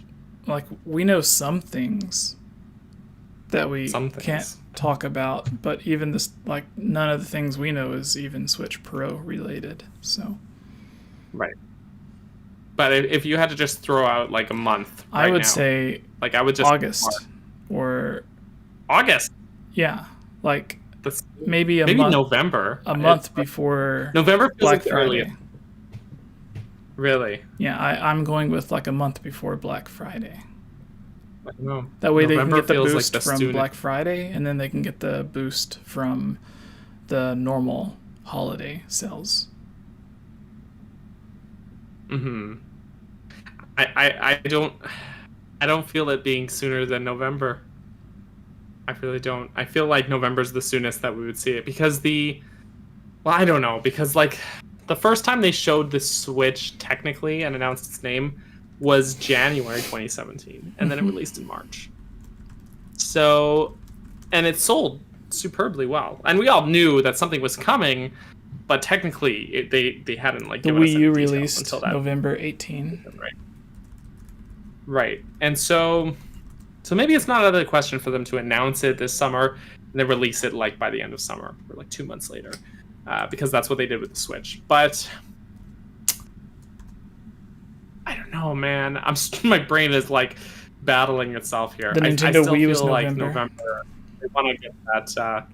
Lots of stuff comes out in November typically, but that's because they want to cash in on the holiday sales, right? So yeah. 3DS was February. Right. All right, so let's just to end this, and since the next topic's Breath of the Wild 2, to kind of mesh the topics together.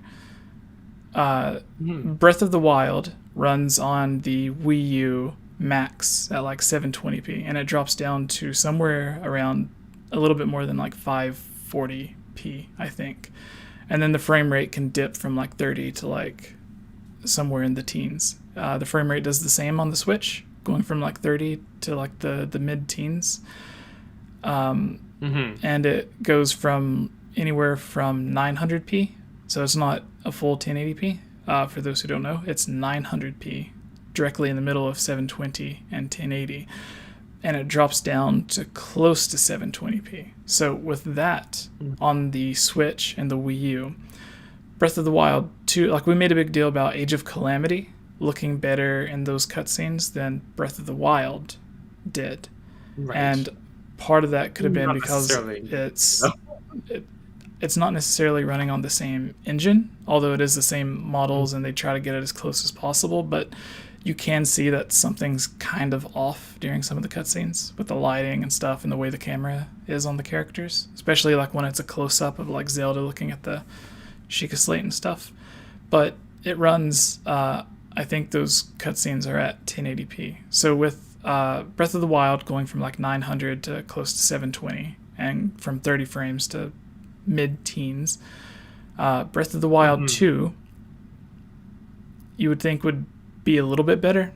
Like maybe the resolution goes to 1080p on the Switch, but the frame rate still drops down to like the low teens, or maybe they have the same resolution, but now the frame rate is a bit more constant. Like they use a little bit more experience that they have with the engine to optimize it to run better on the current Switch. So if whatever that situation is with the Switch, what do you think it will be on the Switch Pro? Because we were talking about the power a little bit earlier, and we're talking about Breath of the Wild 2 next. So with the Switch Pro, earlier you said certain games would run in 4K. And just like the Switch, certain games run at like 1080p and 60 frames per second, which is really good on the Switch. But then you have like Breath of the Wild and Odyssey that run at like 900p and somewhere between 15 and 30. So where do you see Switch Pro? Because the resolution's technically lower, but those two games, like Odyssey and Breath of the Wild, are visually just and it's an art style thing is why.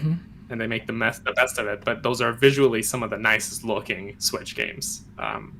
They're gorgeous. They're absolutely gorgeous games. They have beautiful visuals. Yeah. Everyone in the comments in the live chat, put up what you think the Switch Pro will run Breath of the Wild 2 at as well. 4K, 1440p, 1080p, whatever it is. So Daniel. I feel like 1440, and then it may dip to like 900 or 1080 or something, but I don't know for sure. But like, I feel like if they were to push like 4K with it, like that would be a selling point. They'd be like, look, you remember how beautiful Breath of the Wild was? You're gonna play the sequel in 4K. People would go nuts for that. Like I would go nuts for that. And I'm not like a graphically motivated person, but like I bought the Wii, so obviously I'm not. I just like fun games, but like I still appreciate really nice visuals, right? Yeah. But everyone in the chat's saying 1080p upscaled. Now that's the thing, is the 4K thing. We talked about this. I can't remember the exact term it was, but I don't think it'll be like true 4K. I think it'll be upscaled to 4K with what was the term, Jesse? My brain's farting on me. But there was like the AI upscaling to like that program that I was using on the 3DS stuff. Yeah, like artificial intelligence. It uses AI and like weird like special types of anti-aliasing to get it looking closer. It. And I think that's how it's gonna. Again, I could be wrong, but I feel like that's how they're gonna get 4K. They're gonna get Zelda in 4K. It's not technically true 4K. It's not really running on 4K, but it's using that. Here's the thing. So the Switch doesn't even have to upscale the games to 1080p, because when you not even that, anything that you plug into a TV, like if you plug anything into a 4K TV HDMI or like the yellow, red, white cables, or if it has a normal antenna cable that you twist on. Anything that you plug into it, the TV is automatically upscaling to 4K anyways. Like it's doing the same thing that the Switch would do if it upscaled the game to 4K. Like the example a lot of people for some reason tried using was on the Wii U. They had the Metroid Prime trilogy and Skyward Sword released digitally, both for $20 on the Wii U. And you could buy them. Right. And it was, at the time, the best way to play Skyward Sword or the Metroid Prime trilogy because you were able to use an HDMI cable instead of like the red, blue, green cables. Like the composite cables. Yeah. Which would give you I think the max output for those is like 1080i, but it would max out Skyward Sword at like it's 480p, like at full 480p with all the color and everything. But the HDMI was able to give like exactly what is rendering on the console is exactly what's displayed on the TV. And a lot of people thought that Skyward Sword was already in HD and the Metroid Prime trilogy was already in HD because the Wii U upscaled it to HD. But it's only rendering like 480p natively. So I don't like the whole, like when people say like, oh, I think the Switch Pro will be like 1080p normal, but then it'll upscale games to 4K because there's no purpose in it like upscaling anything to anything because the TV automatically does that anyways. Sometimes the method it uses to like spread the image across all the pixels can be better, but for the most part it's still the native resolution that matters. So yeah. But yeah, Daniel, back to you. That's fair. No, I mean that was kind of the gist of my point. I can see. I just feel like it'll. Can I show you something super dangerous real quick? Easier. Oh yeah, absolutely. All right. But I think it'll be technically easier for them to achieve that 4K that way. Know what I mean? But okay, what do we got here? I have these two tubes under my laptop. One is like Orajel for like toothache stuff, and the other is super glue to fix the Majora's Mask thing. So if you were not paying attention, I would be super gluing my mouth shut, which I'm sure a lot of people would enjoy. Are you being numbing Majora's Mask pain? But yeah, finish what you were saying. Sorry. No, but that was it, really. I think that it'll be easier from a technology standpoint to achieve 4K via that method. And I can see it being easier on the hardware, basically. Which is why I see them doing it. So, but again, I could be wrong about all of this. I'm not ignoring all of the upscaling stuff. What do you think the native resolution? Like, what do you think the game would actually be rendering at? So again, they're gonna want to market like a marked improvement between the regular Switch and this version.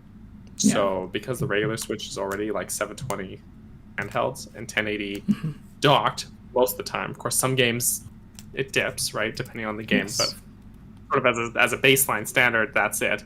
So I feel like even just taking it up a step, 1080 handheld for sure. I really don't see handheld going lower than 1080 for a revision model.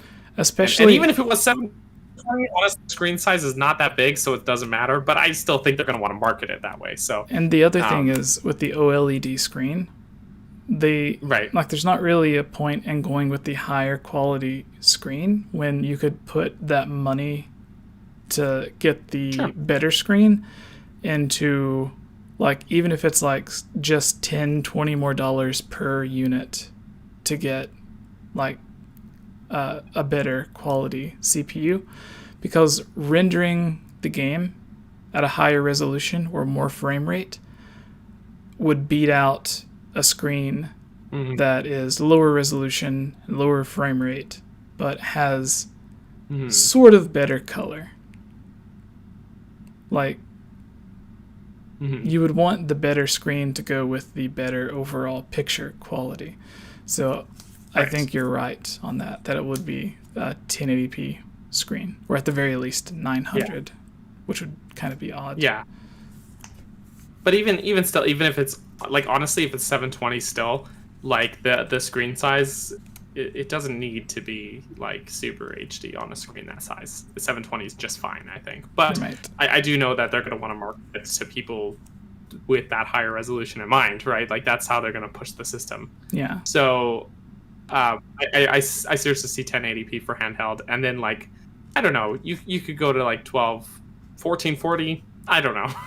Like at that point, higher than 1080 for docked though, for sure. Honestly, anything over 1080, like if it's 1200, 1440, somewhere between that and full 4K, like any of those resolutions look really good. Like there's a lot of PlayStation 4 Pro and Xbox One X games that do a thing that you may have been trying to think of earlier, but it just came to my mind, where it's a weird version of interlacing the pixels to where, like, if it's running at like 1080i at 60 frames, then it's like technically it's rendering at like 1080p at 30 frames, but it's rendering like the top, like pixel 1 first and then pixel 2 second, and all of it together comes out to like 1080p and 30. So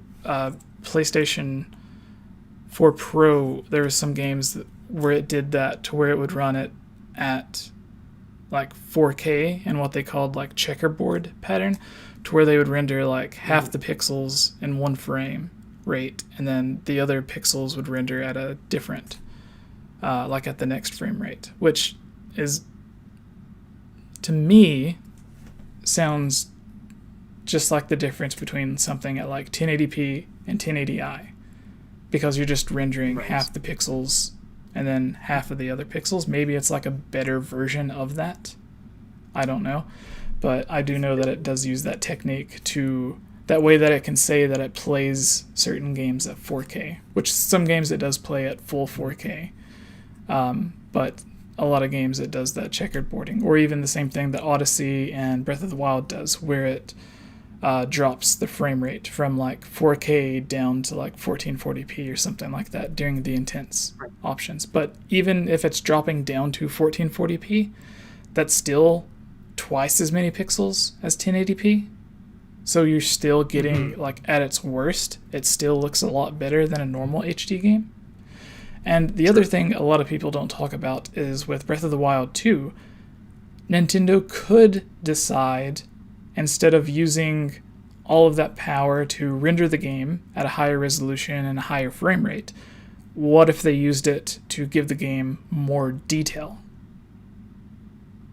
Like, actually used, instead of having it as extra power to process at a higher resolution and faster frame rate, they use that power to make the game just look better. Whether that's like having the blades of grass extend out, or like more enemies can be on screen, or whatever it is, or just overall the game just looks better. Like the trees are more detailed, Link's character model has more polygons, stuff like that.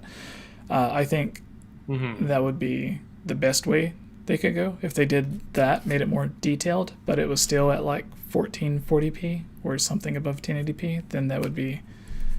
I would. I mean, the Breath of the Wild is already like insanely detailed with some of its environments. Like it's like when you go into the Lost Woods. If you stop to like look. Yeah, like if you stop to look around on, well, see, I'm biased this because when I say I stop to look around, like I've done a lot of videos on my channel all around literally just the scenery of Breath of the Wild. Right? That reminded me, there was something else that I thought of, but I'll wait till you're done. For sure, but yeah, I've spent my fair share of hours, just recording just like footage of scenery and stuff like that. And honestly, like the scenery, the ground, not everywhere, not every area in Breath of the Wild is textured equally, but for the most part, most of the places have really very detailed textures, even on just like the ground or whatever. It's like really good looking gravel, where this like, man, that sand looks really great.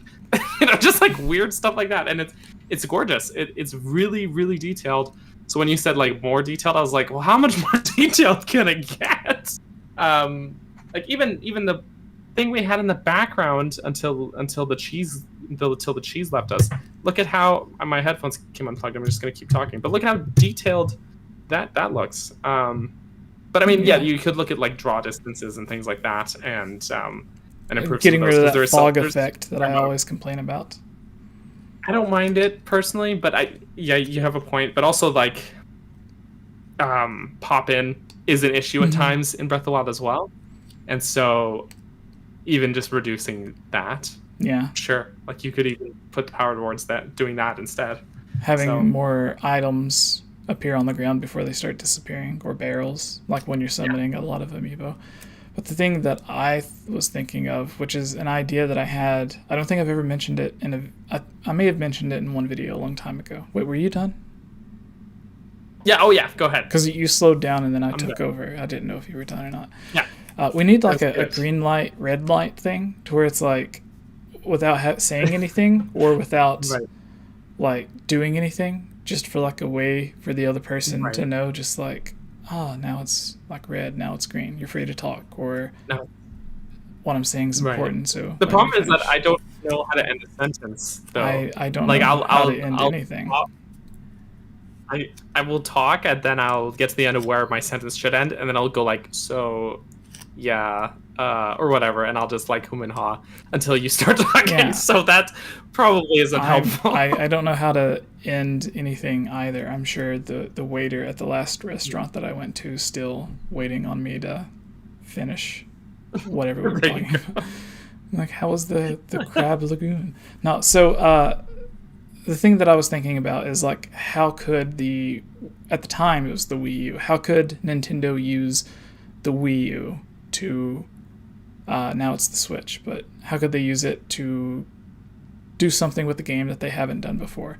And the idea that I thought of was like the wooden shields or the Deku shields would catch on fire when you go to like a hot area like Dodongo's Cavern, or a fire key hits it, or in Breath of the Wild, Lizalfos shoots a fire arrow or something, and it burns up, and like a bit of smoke comes up and stuff. In Breath of the Wild, it's a bit more detailed, and it burns up and stuff. You can kind of see it like go into pieces, and then it like goes into dust or whatever it is.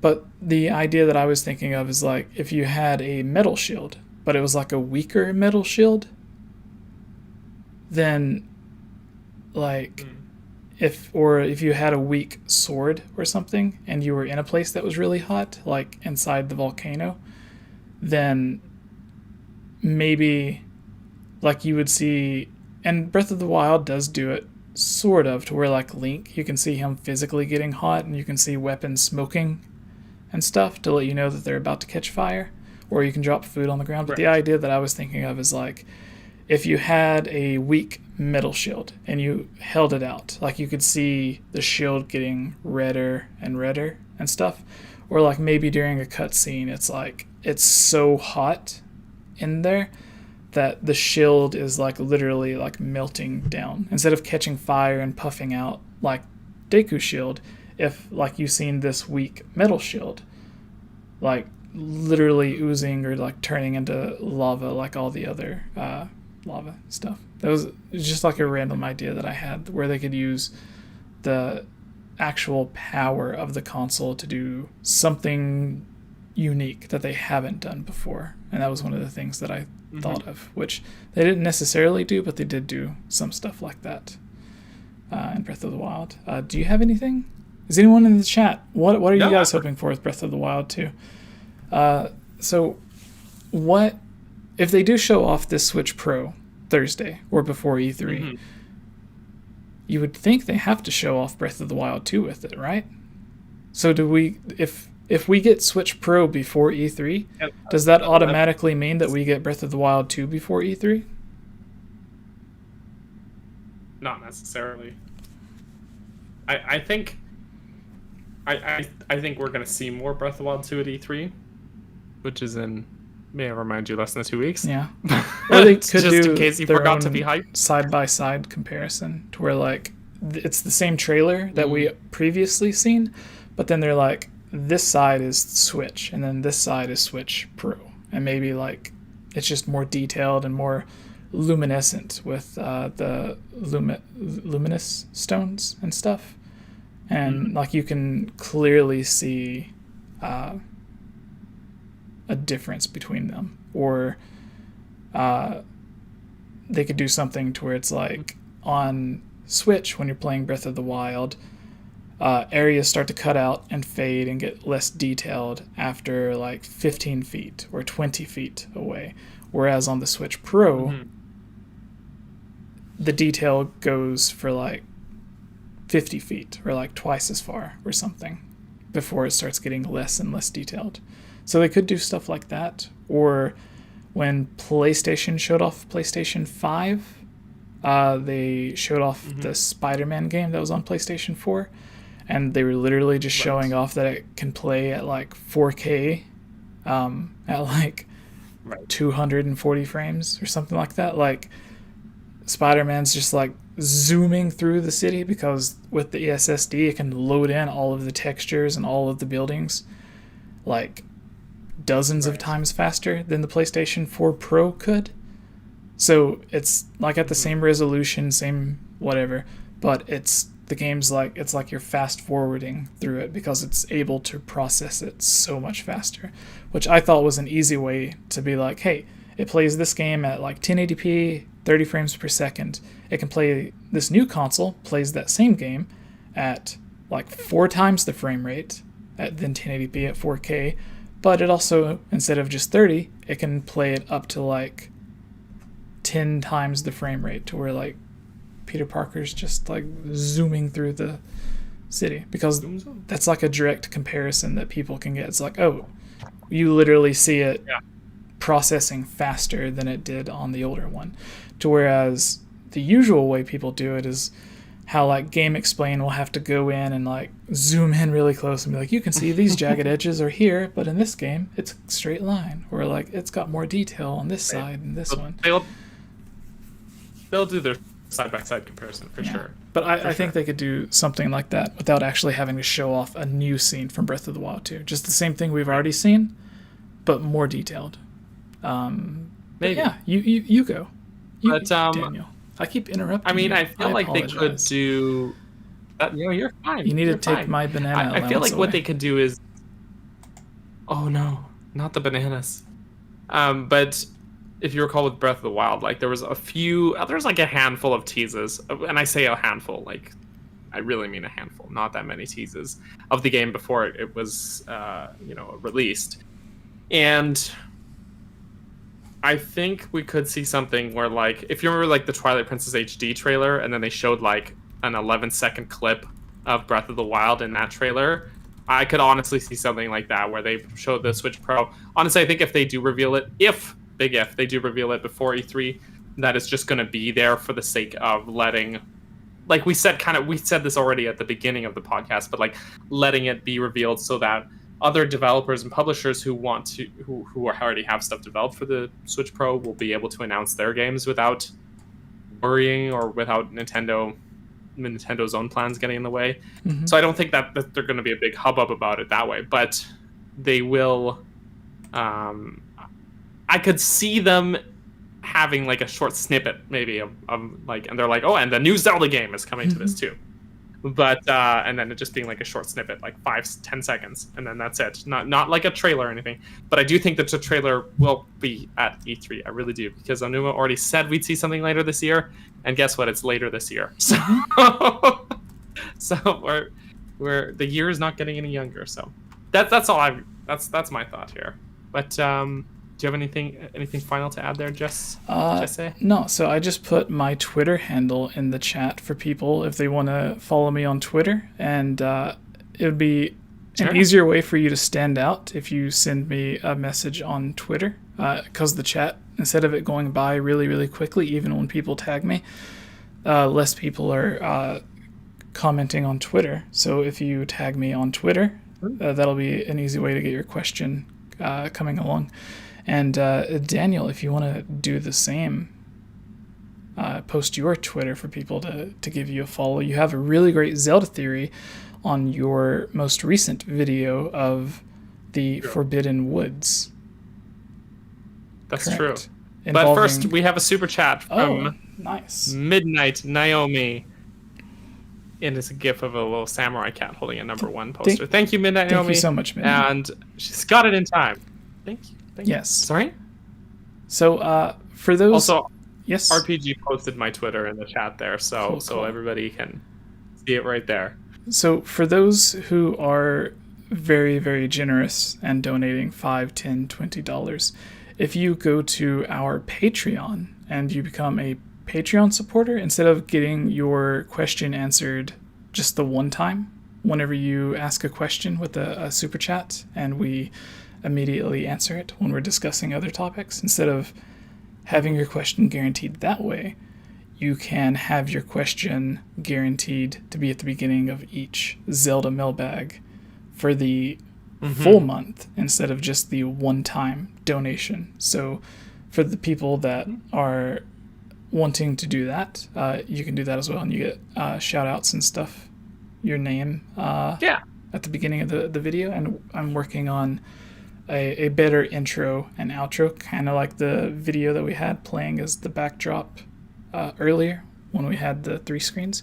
But Daniel, what is a surprise game that you would expect them to show off for Switch Pro comes out? It can be third party, it can be Nintendo, it can be that 2D Donkey Kong game that was rumored, it could be that 2D Zelda game that we got an email about, it could be the Metroid rumors stuff, it could be like Metroid Prime Trilogy HD, whatever, but similar to Xenoblade Chronicles X, maybe on the new 3DS. It was only available on the new 3DS, not the old 3DS. Right. So they could do some... just Xenoblade Chronicles. I think X was Wii U. Yeah. So not necessarily just Metroid Prime Trilogy as an example. So they put that out, they show it off, and then they end it only available on Switch Pro or whatever. Not saying they're doing that, but that is just an example that I was using as like the surprise game that they show off with the Switch Pro. But there is that Pikmin 4 that Miyamoto mentioned long time ago that's just been sitting around. Years ago? Yeah. There is... don't get my hopes up with that. There's a bunch of potential stuff that it could be. Even like a new Kirby, new Yoshi, so many new Donkey Kong. But what is the surprise game that you expect? Like, at the end of their presentation, when they do they're just one more thing, I honestly think that's when they're going to show a new Zelda trailer. But I don't know for sure. But if they were to do that's like a during surprise the game, actual like E3 totally direct. left field, right? I'm talking about but totally left field, before like the some direct. other game before. So like during a Switch Pro reveal. Yeah, they, that's what I'm talking about. Game. Like this is the surprise game that they reveal to show off the Switch Pro, which is why I said the Metroid thing. Okay. So hear me out. Do you remember we talked about this a couple weeks ago? The Donkey Kong rumors? Yes. Then it was like a new Donkey Kong game that was not Donkey Kong Country, but developed in-house by Nintendo by the Odyssey team. Correct. I'm so curious about what that is. If that's a thing. But maybe it is. Who knows? It could be but it would be really cool if they came out Odyssey. with this. Could be. Sorry. Maybe there was supposed to be Donkey Kong DLC, like they have for Mario the Donkey Rabbids. Kong DLC. Yeah, that's what I was gonna say. The Donkey Kong DLC for Mario Rabbids. Everyone really enjoyed it, so that could have turned them around. What if there's all this hype behind it, and it's just Donkey Kong Junior or whatever it is, where it's like the little Mario Donkey Kong thing just like follows you around, and it's like the trail of the. Do you know what I'm talking about? It was a game where like Donkey Kong Jr. like a bunch of them just like follow you around or whatever. No, now you lost me. That's okay. Okay. But yeah, I could see this rumored Donkey Kong game being something. Yeah. I could be wrong. I have no idea what this rumored Donkey Kong game is going to be or anything like that.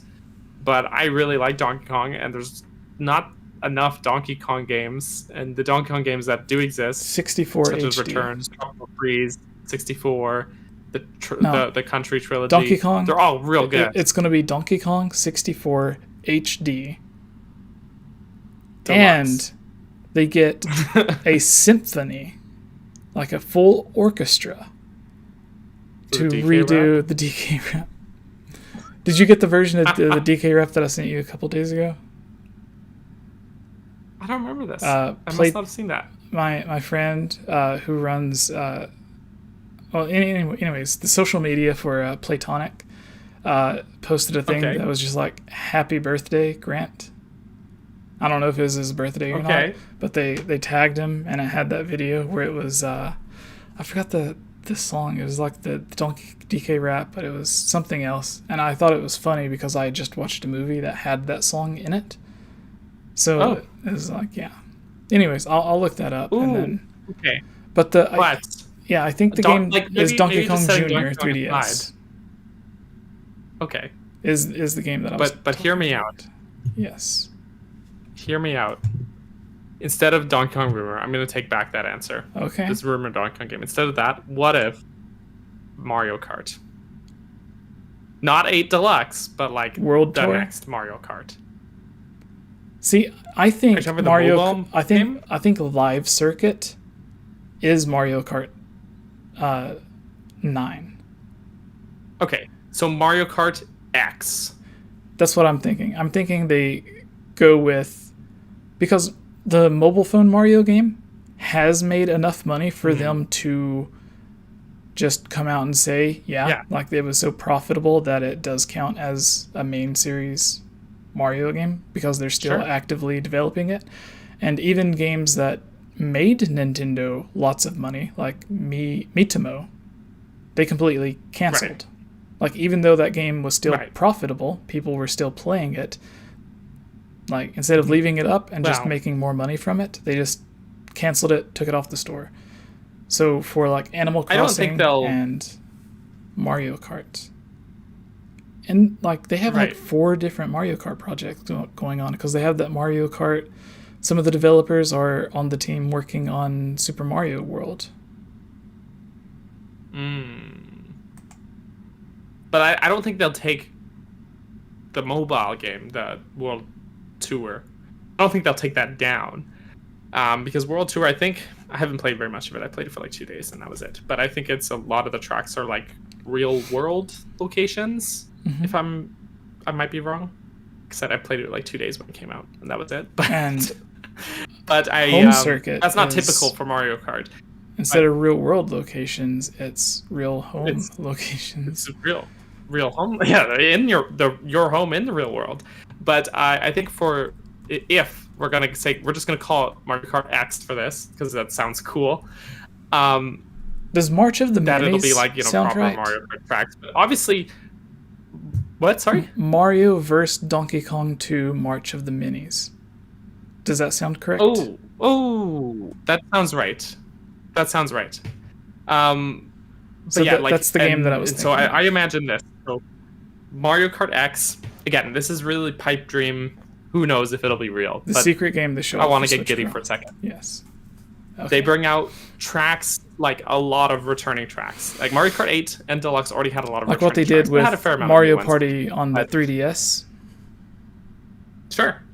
So they bring back all like the fan favorite tracks and everything. They have this huge roster, like Double Dash size huge, because Double Dash had a bigger roster than I think 8 does. Though again, I might be remembering wrong. And I can see them doing a lot more with game modes, including maybe a Double Dash mode, because everyone loves Double Dash. We know Metroid Prime 4 is the next Double Dash. That is right. My bad. That is canon. That is right. Gamescast canon. That's true. But yeah, no, I know a lot of people are like, well, 8 Deluxe has sold so well, whatever, blah blah blah. And it's true. It's sold incredibly well.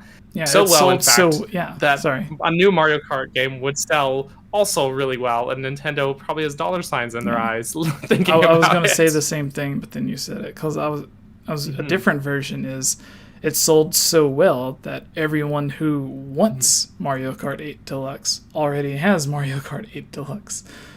Like, that's True. the thing about whenever consoles get close to like 100 million, and people are like, oh no, they won't put out another console this soon because it's selling so well, so many people have it. And I'm like, yeah, Right. like when everyone already has one, then that's when you need to put out the new console, because if everyone already has one, then you're not going to be selling very many anymore. But yeah, same thing. Yeah. Similar concept to what you were saying.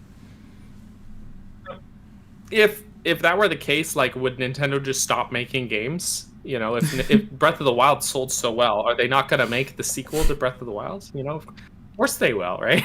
So, and I know Mario Kart is a different game than Breath of the Wild. That's the exact discussion people have about Rockstar games and Resident Evil 2 and like Grand Theft Auto 5, because they've been updating the online service on Grand Theft Auto 5 for like 5 years.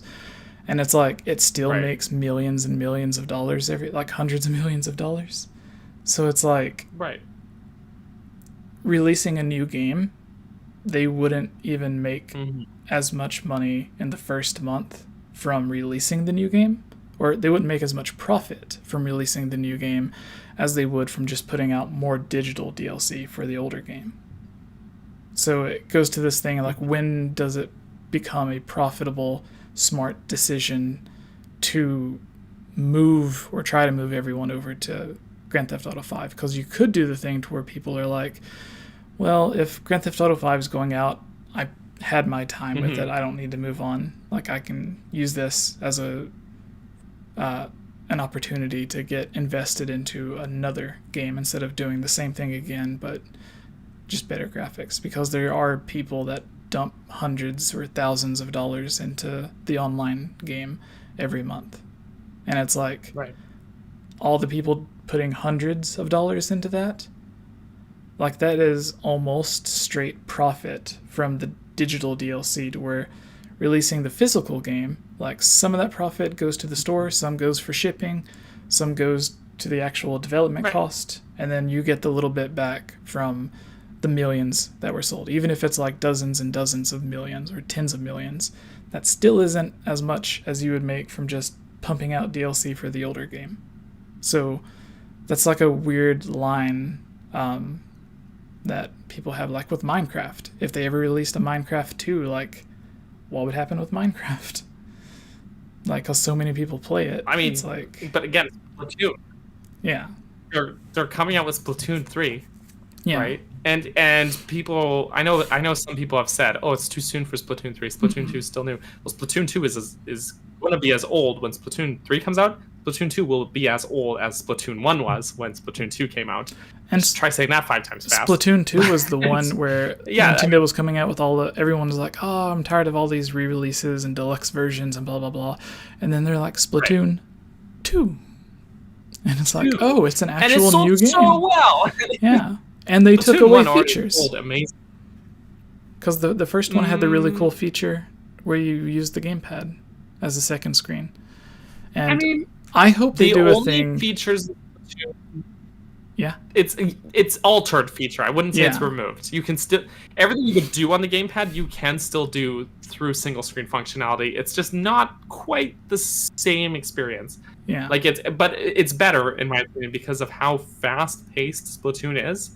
That honestly, like, I would never look at the gamepad playing Splatoon 1, because you look down for a moment, you're breaking from the screen, and you look back up and you've died. Someone killed you. All right. And it's too fast. You like take your eyes off the screen.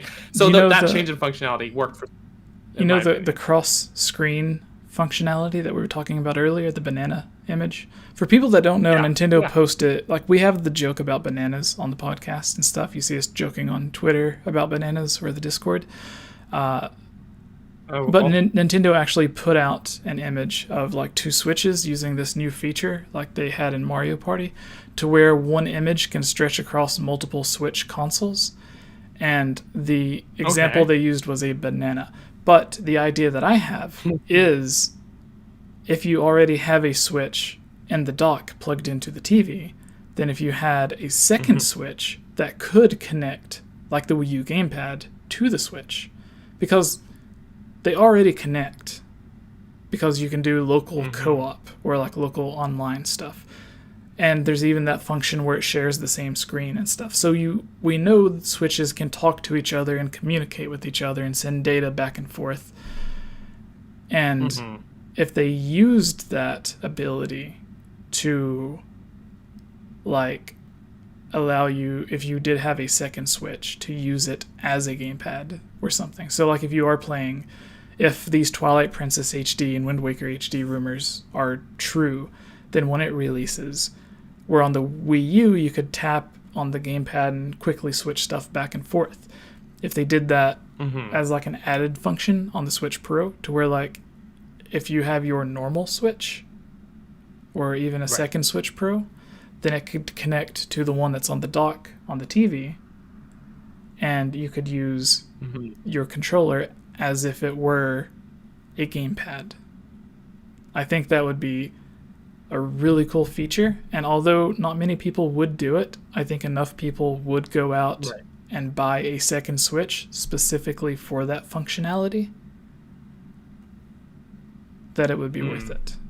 And Nintendo could do it. The thing is, like, not many people have multiple Switches, right? Like, true, but it's like, yeah. Or if they had a thing to where it wirelessly, instead of sending like how the Wii U sends the video from the console to your gamepad, if it could send the data from your gamepad to your dock. So instead of going from your console plugged into your TV to your controller, sending the video that way like the Wii U does, if it did it in reverse, that way it could talk to the dock, send the signal to it, and then it puts it out in HD to where you didn't need a second Switch. And yeah, but I don't know, those are just crazy Switch Pro ideas that I had. But you had Mario Kart, and I just think that sounds cool. Yeah, like, I don't know, Mario Kart X. They could do a lot with that. And then if they have crossovers, it'd be Mario Kart X, whatever is their crossover with. I think what they could do with Mario Kart, because they did have like Mario Kart 8, and it has like the infinity loop thing as like part of the the logo's part of the gameplay, because you can go upside down and like have anti-gravity stuff. And if they wanted to keep that theme going to where, like in 7 on the 3DS, the 7 was like really sharp, and to me, it kind of resembled like the sharp angle when you're using a paraglider to like fly on the 3DS thing, because that was a big part of those tracks, was using the different paragliders to go through. So if they kept that as part of the base of the game, to where like the logo somehow connects to the game, then if they didn't go with X and they did go with 9, I think it would be a smart idea to, instead of going with 9, if they did like Double Dash 2. And then they could have their actual Mario Kart X later on down the line, and then they can figure out some weird way that they can have the X be part of the logo. Whatever that would be, I have no idea. But yeah, I just think it was a cool, innovative idea to not only have the anti-gravity thing where you go upside down and do like the sonic loops and stuff, but it's also part of the logo with the 8. And if they can have the logo somehow match, and with a 9, there's not really much that you could do to match it. Like, it doesn't symbolize that much. But if you do like Mario Kart X, then that does symbolize a lot.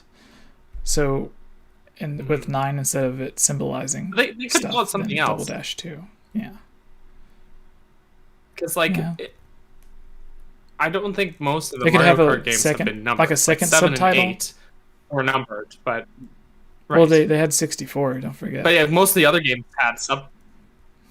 I always forget about the other 63 and Mario was Kart Super games. Nintendo? Was it Super Circuit or Super Mario Kart? What was it called? Super Mario Kart was Super Nintendo 1. And then Game Boy Advance was Advanced Circuit? I believe so. It had Circuit in the name, for sure.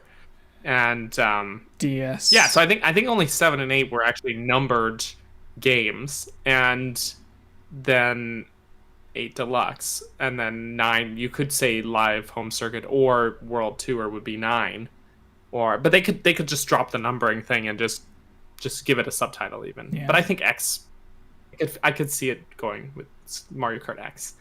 Imagine if we're right. I feel like we're the only ones talking about that said X. I feel like if that's true, dude, if that's true, we gotta post this podcast everywhere for people it's like to see. That Mario. When we were joking about the Mario. Mario Battle Royale. Yeah. And then that ended up coming true. Like 𝐓𝐻𝐿𝐰𝐢 was like, I don't know what goes on. You guys talk about stuff, and then it happens. It's weird. Psychic. Yeah, I was like, well, some of the stuff we are told, and then some of the stuff is just crazy ideas that somehow managed to end up coming out. Mm-hmm. And even some of the stuff we're told, like, we don't even like go all out and be like, yeah, this person told us this, so we're gonna be talking about this forever, and we're gonna be shoving this down your throat. Mm-hmm. Like with the Link's Awakening style A Link Between Worlds remake. Yeah. Like, instead of going with that and saying, hey, we were told, like, Link's Awakening's getting a Link Between Worlds style remake, which was not what was happening at all. We kept on saying, no, that's, like, that would be cool if they did it, but they're not doing it. And it's like, right. Even though we had people claiming to be insiders telling us it was happening, our common sense was better than like the info that they were given. So, but then there are stuff like with Skyward Sword, how we kept on being adamant about it coming, or at least I was. And then it came out. There's so many people that's went back and commented on those videos, be like, oh, it's crazy, you were right on this, or like, oh, this was spot on, because it talks about the amiibo, like, yeah, the Loftwing amiibo, the motion controls being optional, all that crazy stuff. I think do you have anything else to say to wrap it up before we go to the mailbag? Everyone, get your questions ready. Tag me or Capt Bergerson with your questions right now. We will pick it. Let's do it. But yeah, I'm ready for the mailbag.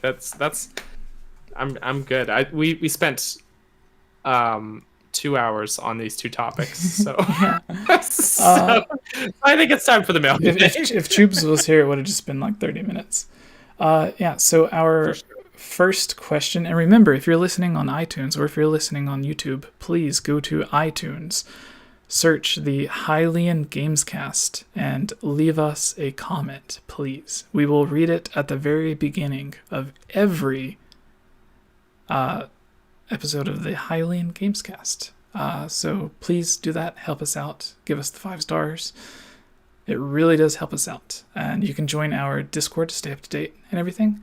But now our Zelda mailbag. We have one from Patreon supporter, which, again, if you are a Patreon supporter, you get your name automatically mentioned, or a shout out at the beginning of each podcast before we get to the topics, but you also guarantee your question or topic to be discussed as part of the mailbag. So the very first one comes from Dragon G, a Patreon supporter. While Daniel looks for his question, I'll read this one. It says, mailbag, is there any chance, I think this one comes from the Discord as well, mailbag, is there any chance in the re-release of Wind Waker HD for Switch that they might change the heart piece that you obtain through training with Orca? That is one heart piece that I feel is almost cruel, but certainly unhealthy towards your hands. It could easily carpal tunnel. It could easily cause carpal tunnel. It's so brutal. So is that a very, very like, specific. With him and get him? Yeah, like you do it the first time, he gives you the sword or whatever, and then if you dodge him like 90, or if you attack him like 99 times or something like that, he gives you a heart piece. Yeah. So the trick to that, well, I could see them. I don't think they'll change that one. They already made a lot of changes to like heart piece locations and things like that. But the trick to that, Dragon Chi, is to never parry. To let everyone you hit him know, 8 times. You are playing through Wind Waker HD on your channel right now. Yeah. With some Zelda theory videos and dungeon walkthrough and dungeon Oh, design. And then a videos. different video coming soon as well. That's Yes. also Wind Waker Every related that I'm Friday. really excited to release. But that's a secret. But Wink. Anyways, continue. there's a secret to doing that, and that is to never parry. I So always Link parry. actually attacks in rhythm. Never parry, because when you parry, you bring you actually can open yourself up to attack, because if you, or that is specifically if you get too close to the edge of the room. But what you got to do, Link strikes in a rhythm. He goes 1, 2, 3, 4. 1, 2, 3, 4. So you hit him 8 times, and then you block with your shield. After every 8 hits that you give on him, he will strike once. You hit him 8 times, hold out your shield. Boom, he blocks it. You hit him 8 times again. Easy. It's a little tedious, but there you go. Guaranteed times. way, 100% guaranteed way to get that heart piece from Orca. So I promise you, tried, trusted, and true method that I developed way back on the GameCube, and it still works. In I the just HD searched version. from 9 years ago. Advice this person gives. 𝐓𝐰𝐢𝐭𝐴 to Estel on gamefacts.gamespot.com says, use the thrust combos while targeting him. Temporarily set it to switch so you don't have to keep L held the entire time. And if he blocks, put your shield up. It's safer than trying to parry. Stop at 500 to get the heart piece. It is, because then start again to get to 1,000 to get 200 rupees. And be called the master and blah blah blah. Subsequent 1,000s you will also earn 200 rupees. Orca will say that he has earned much. So yeah, you only really need the heart piece from that. Yeah, that's true. I only ever get the heart piece and then I cheese it out of there. But here's the thing: is that what happens when you parry is that vault over his.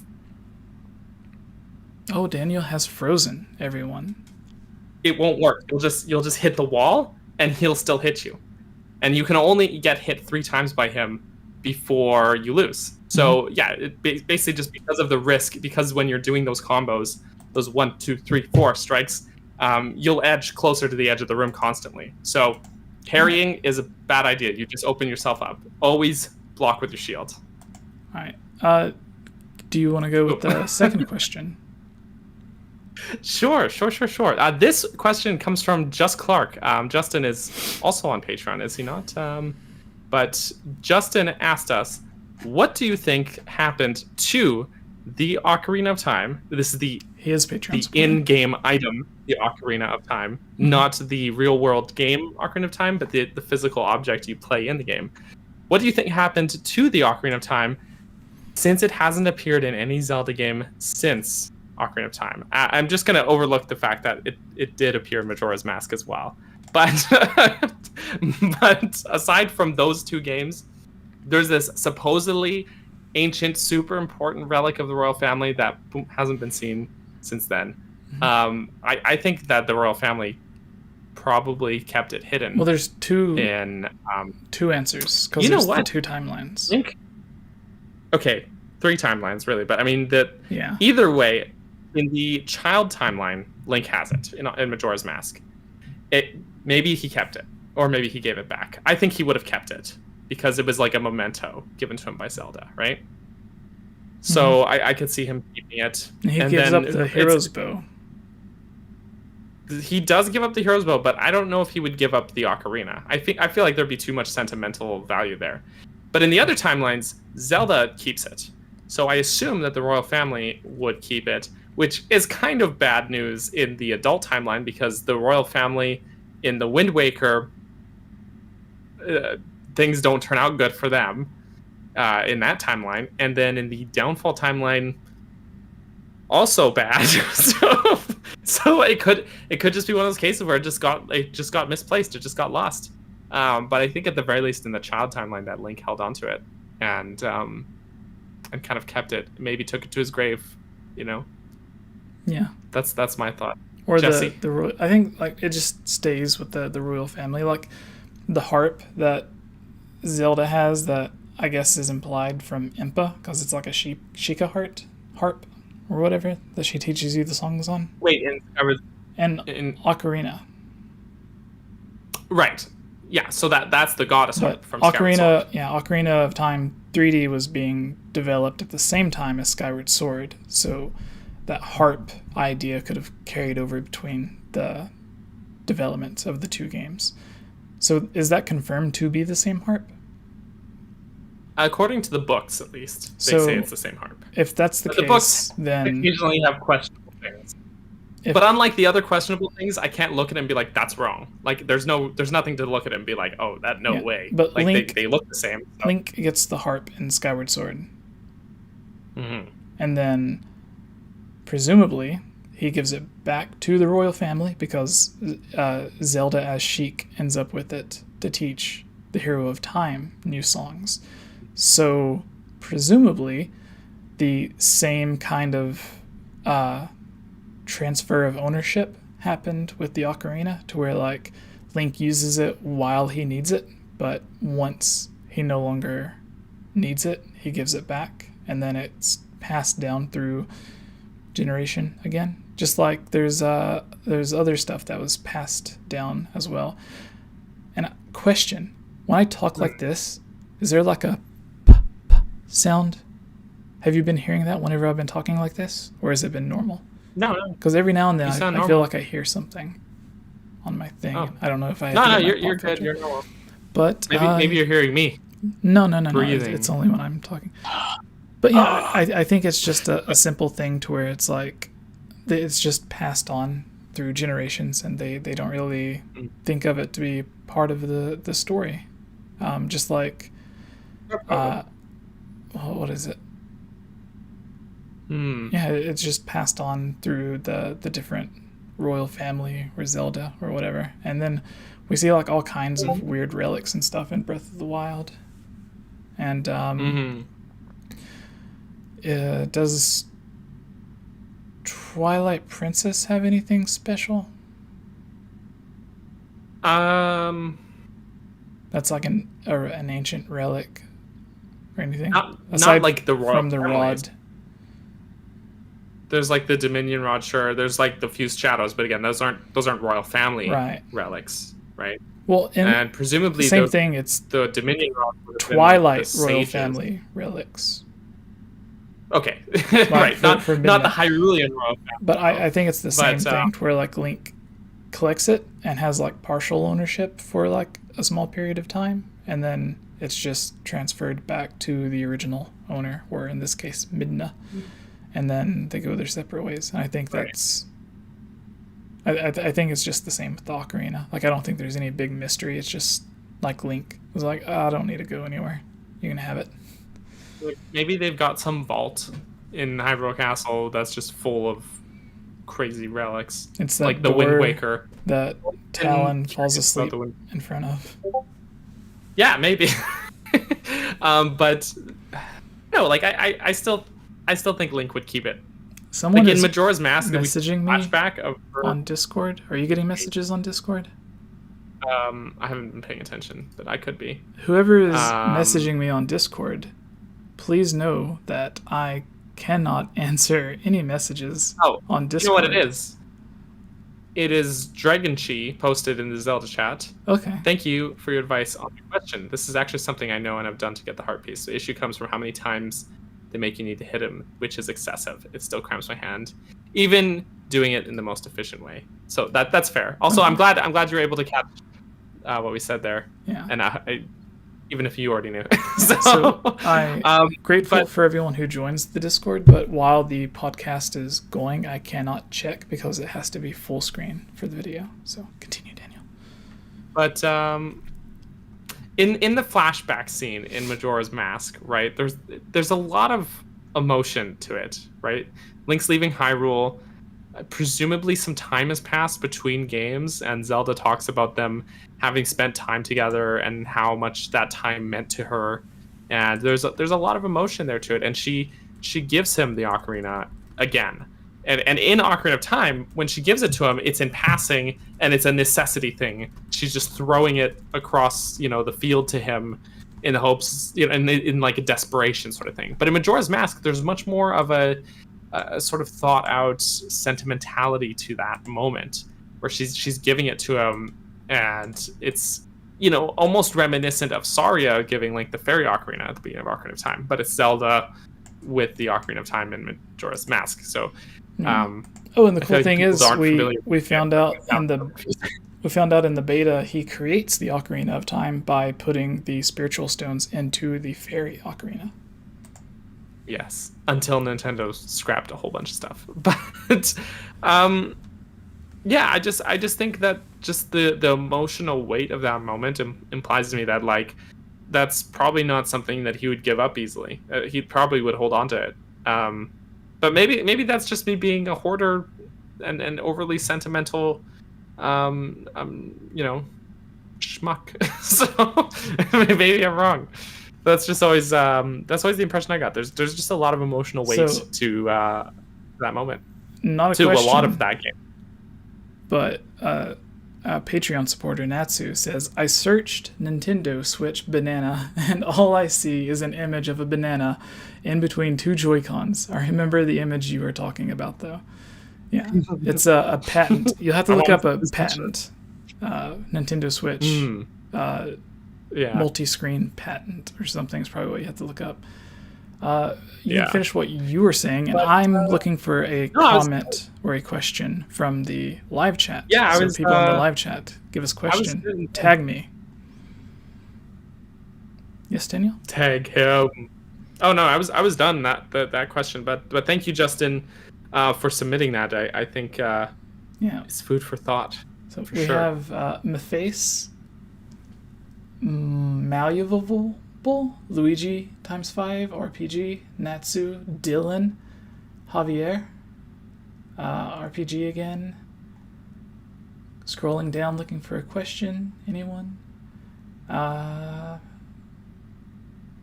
Soren, RPG says, oh, yes. He says, not a question, but can I get a shout out for my birthday? Is today your birthday? Because if so, happy birthday, man. Yeah. But if not, let us know when it is, and then sure, we'll shout you out then. Basically, everyone that's commenting, I'm giving shout outs to until I come across a question, which I did. There's Jorge, CAG Reacts. I think Mario Kart 9 will be more than likely be the big title for 2021, possibly. Javier again. Who is it? Asa JC, Randy. Vosh, feeling E3 will be full of great games. Okay, Cag React says, with Breath of the Wild 2, see, this is why you guys need a tag, because it makes it easier to find it. With Breath of the Wild 2 more than likely coming out in 2022. Ouch. What games will be used to showcase the Switch Pro? We just discussed this, so we don't have to stay on this too long. But you said Mario Kart. Possibly. Or the Donkey Kong game. And I say, I think Breath of the Wild 2 is coming out this year. Not that Miyamoto calls me at night and whispers ASMR until I fall asleep. Nintendo secrets. Jorge, who has made some of our artwork, has a question. Do you want to take his question, Daniel? Question. Yes. If Link was to get one line of dialogue, just one, in the game, what kind of dialogue moment would you like it to be? I think it'd be like, Zelda! I don't know. It's just the cat meows where he's like, meow. Or come on! Yeah. I love that. So Patreon supporter... Huh? That I think it'd just be like shouting Zelda or something like that. We will do 4 more questions or topics, and then we will go. So everyone, 4 more. And this one doesn't count because it's from Patreon supporter. But Dragon Chi also has a question, which is a really good topic. It says, Mailbag, do you think we will get a more involved town building in Breath of the Wild 2 where we rebuild Hyrule Castletown, enabling us to gain access to new shops? So basically an advanced Terrytown. Now, there was an interview when Breath of the Wild was coming out. Aonuma kept on referencing that Hyrule was very dynamic and things that you would do would have consequences on the overall whatever of Hyrule, like whatever it is. And in the final game, we did get a little bit of like building Terrytown and your house and stuff like that. Sure. But I think what may have originally been intended was this, to where maybe in the DLC or something, part of the idea that he had that ended up going into the sequel was rebuilding all of Hyrule. Like after gathering this group of sons together, and then they just build one town. Like it, Right. it seems kind of off. Like there was maybe more there originally. And if you go with his normal or his interview, then it does seem like that was his intentions. Maybe it's not every area. Maybe some areas are already done. But I think Witcher 3 had gameplay mechanics to where like you would go into an area. In Zelda, it would be like a moblin camp or a bokoblin camp, and then you would clear it out.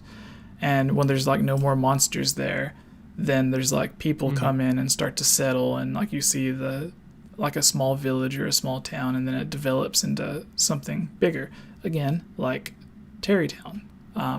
But instead of you having to go and find like 50 pieces of wood, you're just clearing out the monsters so that it's safe for the people to come in. And I think Breath of the Wild 2 could do something like that.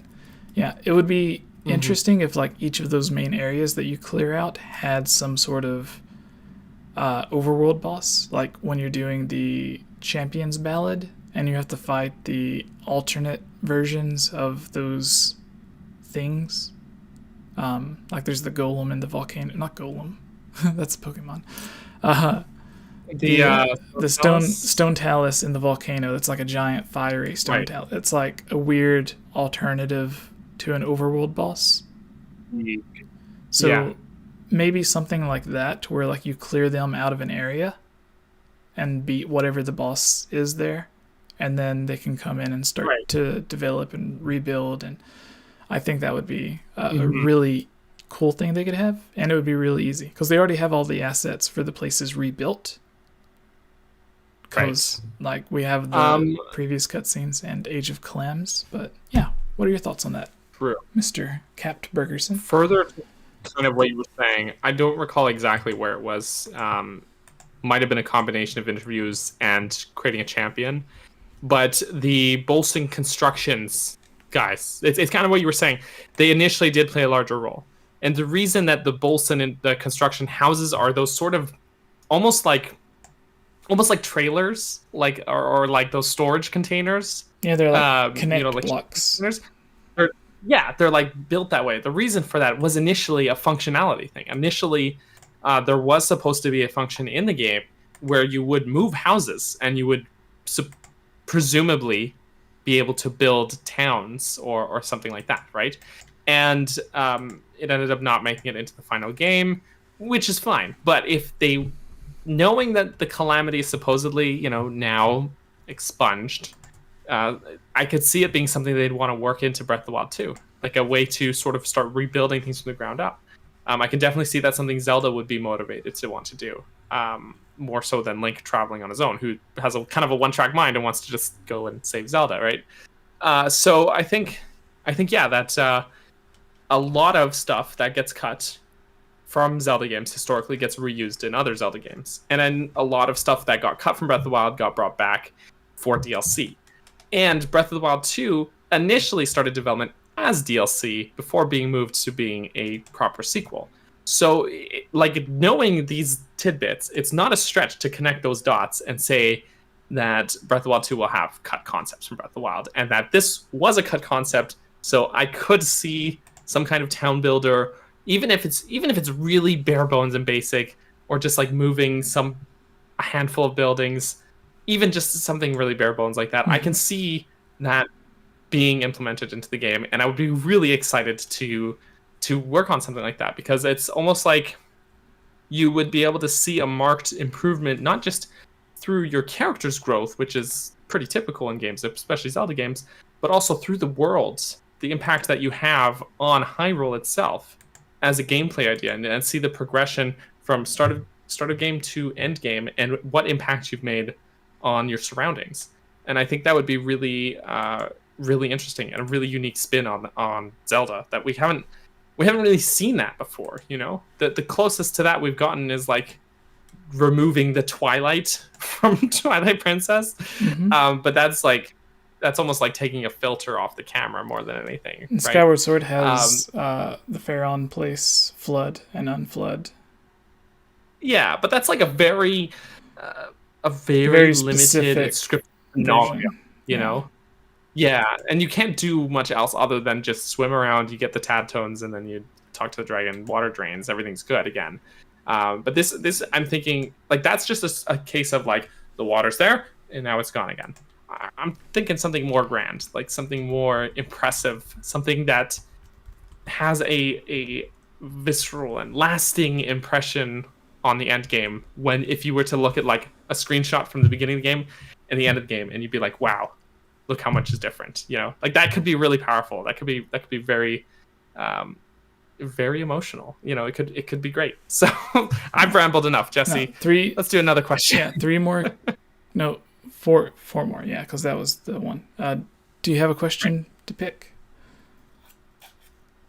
Let's have a look. I was talking to 131 people or 140 people that are still watching. Thank you very, very much. I know the main topics are done, and this is just us answering your questions, talking to you. I posted some links to iTunes for the podcast. Remember, if you leave a review, you will get your review answered at the beginning of the next podcast. And I'll try to do a thing to where we don't just read the reviews out or the Patreon comments or whatever, but I'll have like a screenshot and image of your comment and everything, so your name and what you say actually appears on screen while we read it, similar to how the names of the subscribers and super chats are going across the bottom of the screen. So Daniel, while I was talking to the very, very nice people that are watching us, were you able to find anything? Yeah, so here's a question from Sir Troba. They asked, and now I feel like there's some misconceptions I have to clear up with this question here before answering it, but I'll read the question here for you. So Sir Troba says, after seeing what happens to Ganon after giving up on reincarnation and the power enhancements he gets, it got me thinking, what would that look like on either Link or Zelda's side? Since they both reincarnate as well, what new powers could they receive, or what OP boosts to their existing movesets could be possible? Thinking like Fierce Deity Link as an example of what this could look like. Now, just to clear something up, that's a mistranslation in Breath of the Wild. In the English version of the game, Zelda says that Ganon has given up on reincarnation, and that's why he takes on this pure form.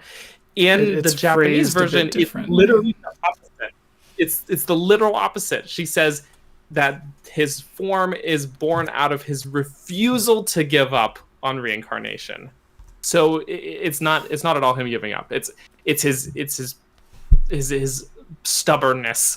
It's just pure stubbornness. But that aside, Link and Zelda also do not reincarnate. Zelda's always just... Oh, actually, hold on. One second here. Ralph, super chatted $5, says, no question, just hype. Thank you, Ralph. Thank you for the hype. The hype is real. Thank you so much, Ralph. Zelda's cycle is not reincarnation. Zelda is always just... It's a new character. It's a new Zelda. It's a bloodline thing, though, for Zelda. Yeah. For her. I think they only mention like the spirit of the hero being passed through, but then that's only some links. Like Wind Waker Link didn't have it, so that's why he had to collect. Like he physically had to go out and find the Triforce, where some of the other links were just blessed with it. Yeah, exactly. That's the thing is in Zelda's case, it's a bloodline thing. Hylia was reborn as a mortal, and the goddess's divine bloodline is what carries through the royal family. So Zelda's bloodline, she's literally descended from a goddess. That's where she gets her powers from. Link's case is the spirit of the hero thing. As Jesse said, sometimes. In Wind Waker's case, the game, there's constant dialogue throughout the game, including, Jaboon and the King of Red Lions. they're talking about Link is not the hero that they were looking for. He was not. They were looking for the hero of time who didn't show up. So my thought is honestly that in that timeline that there is no spirit of the hero. That cycle's been kind of broken in that timeline because Zelda removed the hero of time who had that spirit of the hero, removed him from the timeline. So in Wind Waker's Link's case, he had to collect the 3 pearls to prove himself, then go through the Tower of the Gods to prove himself, and then piece together a shard of the Triforce, again, just to prove his own worth here, and power up the Master Sword, again, just like Ganon, out of sheer stubbornness, because Ganondorf kidnapped the wrong kid's sister. And so it's not always the case. I think the only time it's ever really explicitly said it's the spirit of the hero thing is like Skyward Sword, Ocarina of Time. He's the legendary hero of time, and Twilight Princess, hero chosen by the gods. They're always saying that he's the hero chosen by the gods, and that's it. I don't think any of the other games really talk about Link having the spirit of the hero or being chosen. There's some. We kind of as fans fill in the gaps there ourselves, and we talk about it as if it's canon, but like sometimes it's just about Twilight Princess Link? I said is him in Twilight Princess. They constantly say it. Yeah, either is it Pharaon or like Donia says that you share the spirit of the hero and it gives you the old tunic.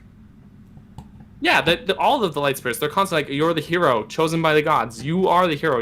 The gods chose you. This is what you got to do. They're constantly throwing that at Link. I always presumed Link is blessed with the Hero of Time's tunic, but was it you or 𝐷𝐸𝐴 that mentioned? Wait. Yeah, it was in your list of. But that's theories. a theory that. Yeah, so there's another theory. A surprise theory that's really, really interesting about Twilight Princess Link. Very different than the Twilight Princess Link theory that I did about him possibly being married and like part Gerudo and stuff like that. Very different from that, but still really good theory. So be on the lookout for that on Capt Bergerson's channel. I don't think any of the other Links necessarily have this spirit of the hero. I think a lot of the time it's a case of being in the wrong place at the wrong time and just rising to the challenge. Yeah, Wind Waker Link's sister was kidnapped. Otherwise, he wouldn't have done anything. Yeah, he would have just snapped in his pajamas all day. So, like, who knows? It's hard to say, but like you could pause it. You could, through conjecture and fan theories, like we could say that, okay, well, maybe this Link, maybe A Link Between Worlds Link had the spirit of the hero. And there's nothing you could say really that'd be like, no, because there's not really a way to disprove it per se. But you can definitely say that not every Link does. It's have the not spirit of the hero. So it's not determined. Like, it's not a fact. I don't know the right way to phrase it, but just because a Link has the spirit of the hero, does that mean, or does it not mean, that he is also automatically blessed with that piece of Triforce? Or if a Link is blessed with the piece of the Triforce, does that mean that he has the spirit of the hero? Because we see it in Twilight Princess Link, where it shows up on his hand. That's it. Yeah. Ocarina of Time that's Link. kind of There's some weird technicalities with the Triforce, because lore-wise, it only splits if someone goes to touch it, to claim it, and their heart is not in balance with the 3 virtues of the Triforce: wisdom, courage, and power. So in the case of Twilight Princess Link, presumably it's just still been split since Ocarina of Time. Ganondorf split it in that game, and you see it, and people will say, "Oh, no, but that was the other timeline, whatever." They never mention anything about the Dark World or the Sacred Realm in Twilight Princess, do they? True. No, but in the end of Ocarina of Time, in the child timeline ending of Ocarina of Time, you can see on his hand, Link still has the Triforce of Courage. It's been split. Yeah. And so, presumably, Twilight Princess Link inherited it from his ancestor, who is the Hero of Time. And that's not a theory, that's just lore. And it's just still been split all that time, which is why Twilight Princess Link begins the game already with it. And where in the case of the Wind Waker, it was split by Ganondorf. That, Hero of Time left, so that had nowhere to go. It just got split into pieces and it got left aside. But then, yeah, if there's other times where it's A Link Between Worlds, it's just fine where it's supposed to be. Yeah, exactly. It's just in its entirety, the sacred realm. Totality.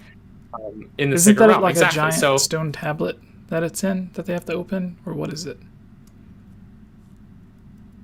No, it's just sort of there, isn't it? No, like whenever they go to the sacred realm, they're like walking towards it or they're close to it. Is there not like a big, like a stone tablet gate thing that they open where something happens and they go through it? Cutscene again. Huh? Have to watch the cutscene again. Yeah. Maybe I'm thinking of something else. But in my mind, I want to say it relates to the BS Zelda game, the Ancient Stone Tablets. Because I feel like you do something with the stone tablet and then you get the Triforce at the end of A Link Between Worlds. But either way, in A Link Between Worlds, like Daniel was saying, it's stuck in the Sacred Realm. Like, it's not missing. It's not under attack. It kind of is, but like it never... But I mean, in that timeline, it's already been... Like, Ganondorf had won, because it's the downfall timeline, right? Mm-hmm. So he had it, and then Link... They had at the end of A Link to the Past. Right, so he sort of, defeated Ganondorf. Turns it back to the Sacred Realm. Ganon, and then it's back in the Sacred Realm until A Link Between Worlds. Right? Wait, does he do? Does it go back to the Sacred Realm? Or does it stay the Dark World? I mean, because it's the Sacred Realm in A Link Between Worlds. Yeah. Yes. So the dark. Okay. So the stone tablet. I went to look at the cutscene. The stone tablet's only in Hyrule, not in Hyrule. I went to watch the cutscene there. Not in the Sacred Realm, but my brain's firing on all cylinders here, and they're firing into each other. In A Link to the Past. Okay, you see during the credits of the game. After Link wishes on the Triforce, you see sort of the repercussions of his wish for like peace and everything. So the king is revived, his uncle recovers, all this good stuff happens. But there's a distinct moment you see the Sacred Realm change back from the Dark World to the guy Link's that's like Zelda is your ... He's like, yeah, Zelda is your... He comes back at the end? That's in the credits. Yeah. Oh. Do you think the soldier in the alley in Ocarina of Time is like a nod to that scene? Where like Link talks to the person and then they like faint or whatever? Maybe. Not from like a lore standpoint, but from like a real like Easter development egg. standpoint, it could be a nod to that. Yeah. Like an Easter egg, exactly. You know what the real mystery is? Yeah, you see during the credits. What's the real mystery? The other day, we were talking about it for like 10 minutes. I think it was you and I. How they like you win at Lon Lon Ranch or whatever, and they're like, "Congratulations, we're giving you a cow." Right. How did they get it in the house? Yeah. No, but finish what you were saying. But and then we got two more questions. During the credits, there's a moment where you'll see two more where you'll see that the Dark World revert back to being the Sacred Realm, and the Sacred Realm is like really weird because again, this is all according to lore and dialogue from the game. The Sacred Realm, when the Triforce is wished upon, the Sacred Realm itself changes to reflect the heart of the person who wished on it. So in the case of A Link to the Past, when Ganon had it, it became the Dark World to reflect what was in Ganon's heart. In the end of A Link to the Past, Link wishes on the Triforce, and you see it change from the Golden Land, which is what a lot of people refer to it as in context of that game, to mint, back chalky chip ice cream land. No, to like a more sort of contemporary, like it becomes less surreal, and the Sacred Realm becomes the Sacred Realm as seen in the end of A Link Between Worlds. Instead of being this golden land, it has blue sky and green grass. It's like which is an interesting Zelda depiction of like a standard heaven painting or whatever, like bright lights, white clouds, stuff like that. So pre A Link to the And there's Past, the image Sacred in Realm. the art book where like it has the three goddesses like blowing the wind, and then like the Triforces over the sun and stuff. I seriously love the artwork, guys. You just have to look at A Link to the Past. Has fantastic, beautiful artwork, but there is one of the Sacred Realm, and it again looks kind of like at the end of A Link Between Worlds, where it's got like the sort of the pillars and there's clouds and sky and everywhere. It's and the Triforce. It's gorgeous. It's beautiful. But the Sacred Realm pre A Link to the Past is this Golden Land, is what it's called. And I think in my mind that the Silent Realm from Skyward Sword is the Sacred Realm. That and which so it's this sort of sacred, surreal sort of mirroring of Hyrule, but it's not like mirroring Hyrule, but like very it's like the Twilight sort of taken different, over, like, but the opposite. Right, and it's got this sort of surreal atmosphere to it, right? That's not like it's not quite earthly. It would and then after sort he of wishes make on it, sense for those the Guardian people. What are they called? Yeah, the Guardians. The ones that chase after you. They're called Guardians. Yeah. Yeah. So like, if Nintendo they are loves meant, things Guardians. if they are meant to be like protectors of the Triforce, that would be interesting. But then Skyward Sword, and then it was sealed inside. Spoiler for Skyward Sword. Big spoilers. When you get the Triforce in the Sacred Realm in Skyward Sword, the chambers in Skykeep where you transport to the Sacred Realm and you find each piece of the Triforce 3 times. It's the same effect, the same particle effects, the same music, the same sort of atmosphere, this weird surreal ambience as the Silent Realm. Like, wait, so that does take you to the Sacred Realm? Unless the Triforce was not in the Sacred Realm for some reason, then yeah. Japanese, I think it's called the Spirit Realm instead of Silent Realm. I kind of like the spicy. But anyways, in my head, it just is the Sacred Realm. Yeah, like maybe that's like the original, like maybe because you said it reflects the heart of whoever touches it. So Ganondorf touches it, turns into the Dark World. Link touches it, turns into like the surreal Hyrule. Maybe the Silent Realm is like the, Like I think the Silent Realm is it's sort of natural state, its original state as this mirror, this surreal mirroring of. Because the last one, when he wishes on it, it becomes this sort of lush green place with blue skies and green grass. Yeah, it looks rather than it takes more of an appearance of Hyrule, where Link is from. Exactly. So Silent Realm could be the Sacred Realm, where it reflects the last person to use it, and at this point, just using facts without making up any extra lore of like, oh, maybe there's a secret wish long ago or anything. From what we know, not adding in anything extra. The only time it had been used was by, like, the goddesses put it there. Demise came through. A theory, I think, he came through from Lowrel, but that's a video theory that I have. Look it up. Zelda theory. Lowrel, Demise, Termina, Stone Tower Temple connects all of them, and I dare you to try to disprove it. But anyways, so Demise comes through the crack in the ground, tries to take over. Zelda raises Skyloft and then uses the Triforce, presumably, to either reincarnate herself, or maybe she just uses her own power to do that, and to seal Demise. She can't use the Triforce. So the reason she reincarnates into her mortal form is because we needed some weird historian on this episode. We do. There's a weird ass rule. Gods cannot use the Triforce. But there's a weird rule. Gods cannot use the Triforce. Only mortals can. And that's why Hylia reincarnated herself as a mortal to use the Triforce. Despite her having a hero chosen. Right. So the hero chosen by the gods, is it a hero chosen by the gods, as in Hylia's I know, like, I think the term Hylia's chosen hero, but is it also, like, chosen by the gods, as in the 3 goddesses? Or do you think it's all just Hylia? I think it depends on the link, because Skyward Sword link definitely Hylia, right?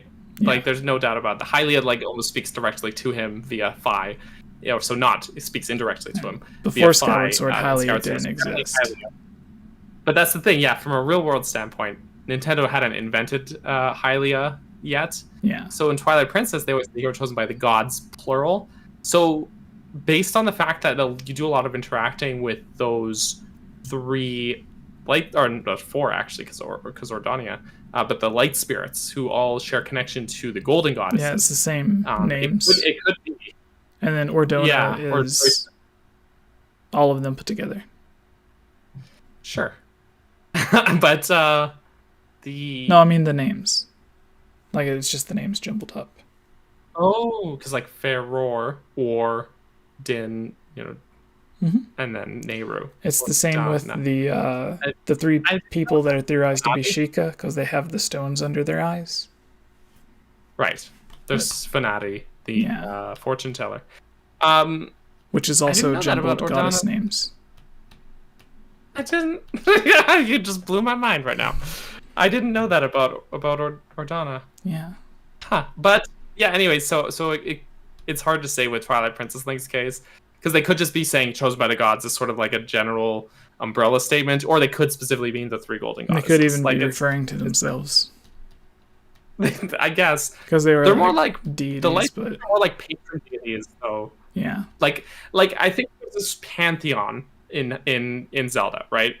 And so the three golden goddesses would be like the top tier, like most powerful gods. They created all life, all other gods. They created Hylia, so they created all life, the world.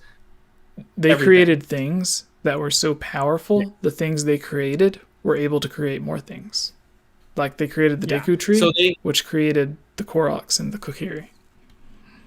Yeah, exactly. So they would be like the top tier of this pantheon, this Hylian pantheon, right? And then like you'd have Hylia probably like directly below them. Hylia is created by the golden goddesses to protect the Triforce. Can't use it herself because she's a god.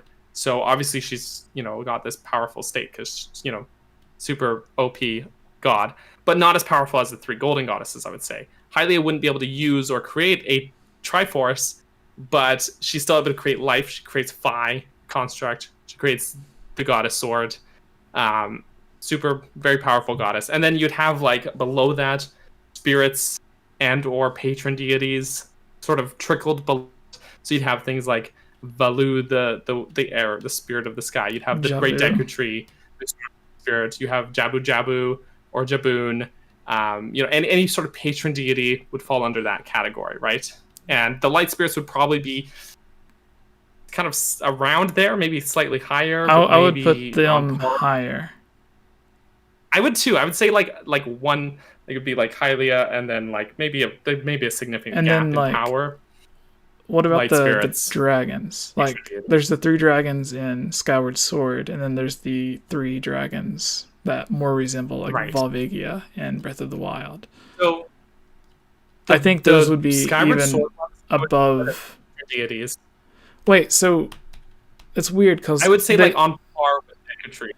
I would say the deities, in my mind, the dragon deities in Skyward Sword, not Breath of the Wild's dragons, but just Skyward Sword, is more powerful or like higher up than the spirits, is how I would put it. But the contradicting thing is the spirits don't die, like they're already spirits, whereas the dragons they split, though. do die.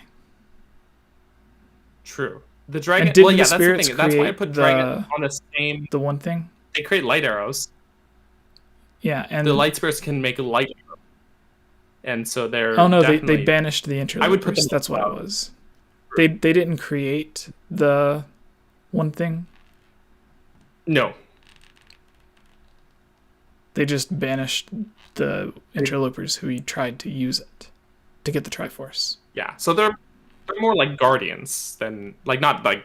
Wait, was that the plan? Like the interlopers tried getting that mask thing, the fused shadows. No, the interlopers. The interlopers created the fused shadow as a means of obtaining the Triforce. and the light spirits stepped in and just banished them. Okay. And you're like, no, peace, you're out of here. You misbehaved. Yeah. No warnings. And then what about the zero strike, the flying fish dudes? Flying fish. Okay, so them, I would put them on the patron deity level. So I think any sort of corporeal sort of form, like any physical, any sort of deity that takes a physical form that can live and breathe and die among mortals, I would put on this sort of patron deity tier. It's so weird that the Deku tree is looked at and so popular, but he's only alive for like 2 minutes. That's like he literally he opens his mouth and dies. And that's it. Yeah, and well, at least in Ocarina of Time, but like the Deku tree is powerful, but I would, all things considered, put him on a low tier if we're talking pantheon of Hyrule. Yeah. So this is so off topic from the original question. No, it's good though. Yeah, I would put them. I would put them on that sort of lower tier. Any corporeal, physical form where they can live and breathe and die among mortals, they'd go on that tier, I would say. And that's why I would actually put the Dragons of Breath of the Wild above them. They're kind of neutral, but it doesn't seem like they can die. You shoot them, and then just like light shines out of them, and then they're like, you can have a scale, I guess. They like, go sure, somewhere. Go for it. Yeah. But they just like warp out of reality, and then they come back in and appear, and they're just like chilling, doing their thing. And they don't care about you. They're not threatened by you. You said you put them above the other corporeal people? Yeah. So like, what about the Skyward Sword dragons? Sword would be lower. They would be on par with those, like Jabu, Deku. Really? Because they can. You put those dragons with Jaboon and the rest? The Thunder Dragon dies in Skyward Sword. You have to bring him fruit to bring him back to life. Breath of the Wild dragon gets he gets an infection. Sure, but that's like, Malice, right? Malice. The powerful Malices, right? There's the parasite that takes over the well in Skyward Sword as well. So there's like the virus thing that takes over both of them. So Levius or Levias, however you want to say it in Skyward Sword. I say Sword. Levias. Again, I would put patron deity. That's this tier. That's the patron deity tier. Because he's, again, like he can clearly be infected. He clearly has a physical health to him. He like coughs and he drinks soup, and he's a jolly old fellow. So I would put him. That's the thing, is Levias. I would put him on a lower tier than like the Windfish.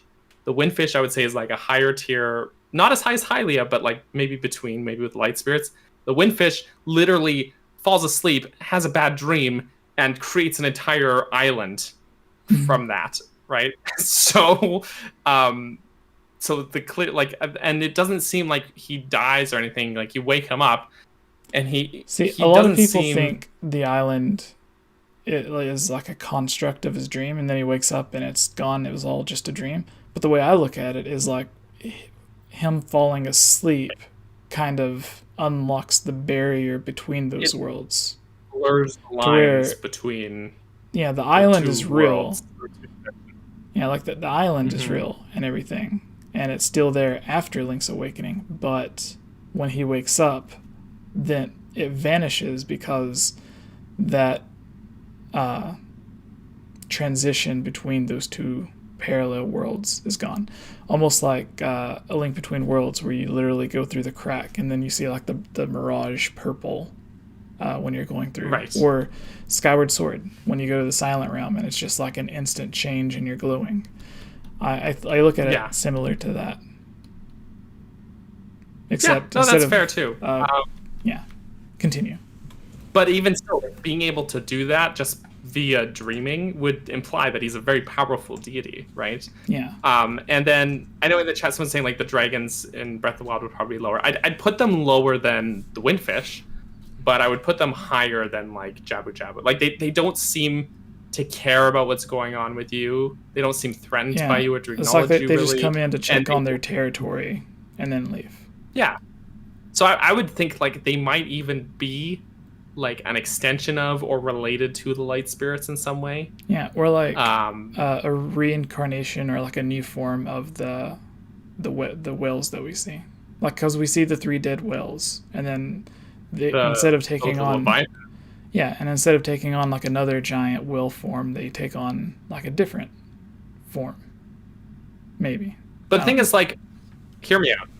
So I am. in Breath of the Wild, spirits in that game, whenever a spirit presents itself to you, whether it be King Rome or the champions, they are surrounded by these floaty, flamey fires, glowing little flames, right? Just so you know, we still like we've dipped down. Like we was at like 250, close to 300 once, but we still have over 115 people listening. That's incredible. To your I don't know how you Zelda listen to Theory Land. And at Zelda my I house, it's almost 1 a.m. No, like I'll clip this out and really post it as its own video. I think I'll clip it out and then you can post it on your channel or something. Sure. The Zelda Pantheon. I might make a scripted thing for it, but yeah. Okay, but hear me out. Here, just like an idea. People used to do the tier field list, right? That used to be a YouTube thing. Right, like people would make the tier list for like Smash Bros or other stuff. You could do like the same thing. Right. Just the Pantheon. Download all those PNGs. But okay, so spirits in Breath of the Wild always have little flamey fires, right? Floomy, right? Yeah. In Breath of the Wild, when you encounter the dragons, they have the same thing, except instead of just that sort of like luminescent green-blue fire, it's the fire or the element that they represent. So Dinral, he's surrounded by just little flame balls, right, that kind of emanate off him. Naydra has ice, and Farosh, little bolts of electricity. Are those energy lights in the Breath of the Wild 2 trailer? Do we see that? But it's like purple malice coming off of Ganondorf? Or do you think that's something completely different? I think it's just malice. So malice is kind of its own thing, right? Yeah. Okay. Continue. But so in a way, it could be that these are spirits, not physical corporeal dragons.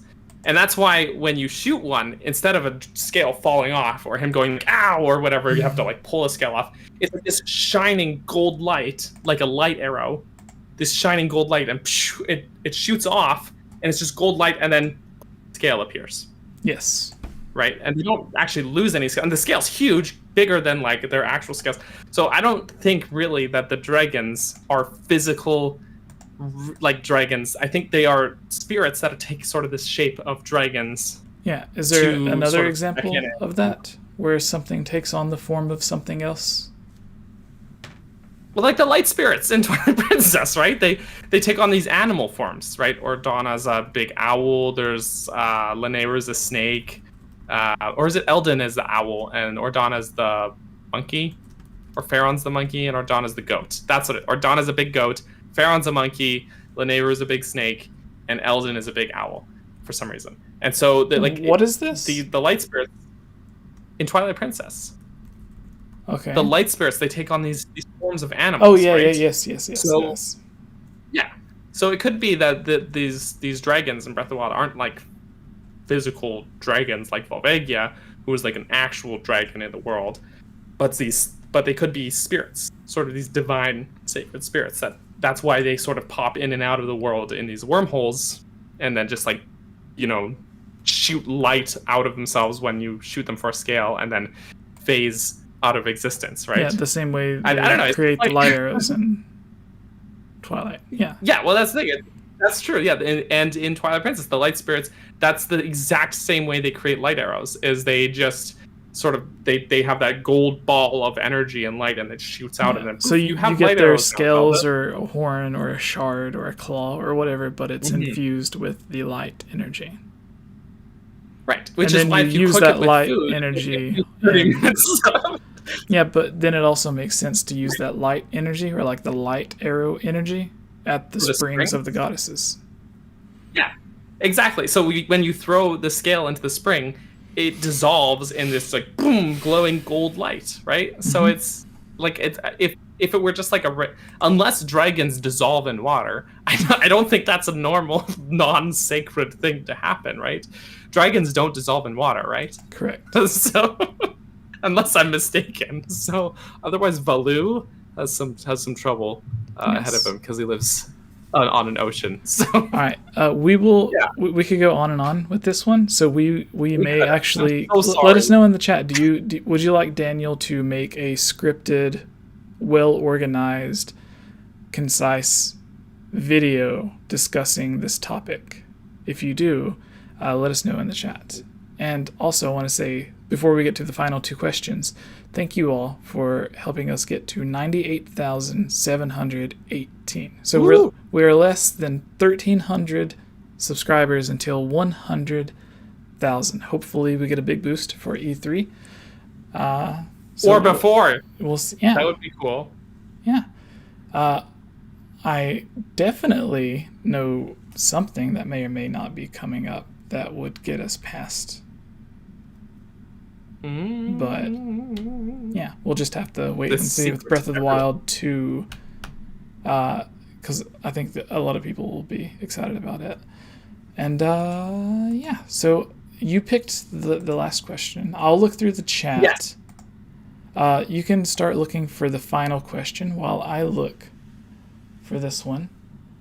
Oh, sure. Imagine an eldritch horror. Sorry for rambling so much. No, I'm usually the one to ramble, so I enjoy it, and I enjoy not having the microphone. But everyone in the chat, says do that video. seems all for it. So I guess I'm gonna have to consult you while I'm writing this, like I have for the other 3 videos that I'm writing that we talked about. A lot of people are talking about the dragons. Javier says, "Guy, isn't it interesting that Ganondorf's reappearance in the Wind Waker also had him coming from beneath the ground?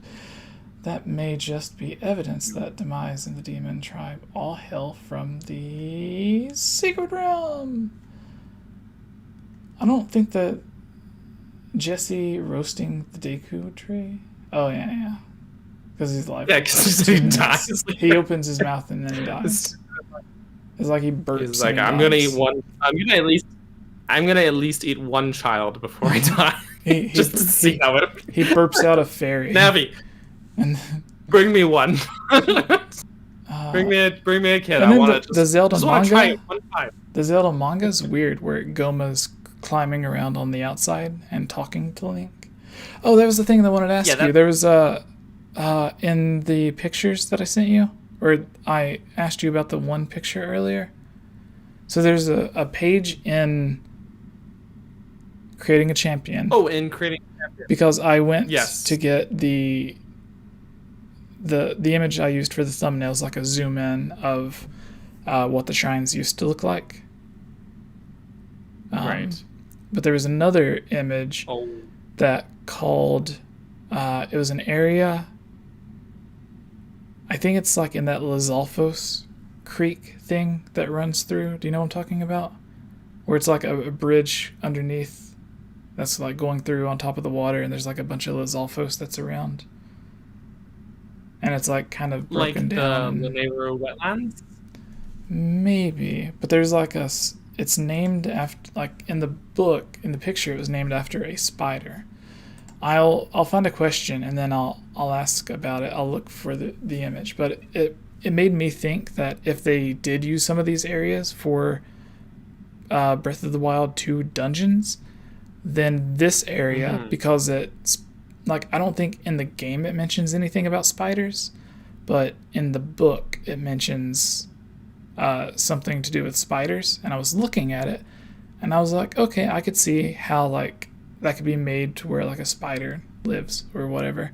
And it made me think like, oh, that would be a cool dungeon area to come across Goma, or a version of Goma, if they went that direction with traditional dungeons and stuff. Because the outside does look like a traditional dungeon, and it mentions something about spiders, and anytime in Zelda that spiders are mentioned, I think of Goma. So yeah. It's a very... That reminds me of that very early Twilight Princess trailer where Link is being chased through a dank tunnel by Goma.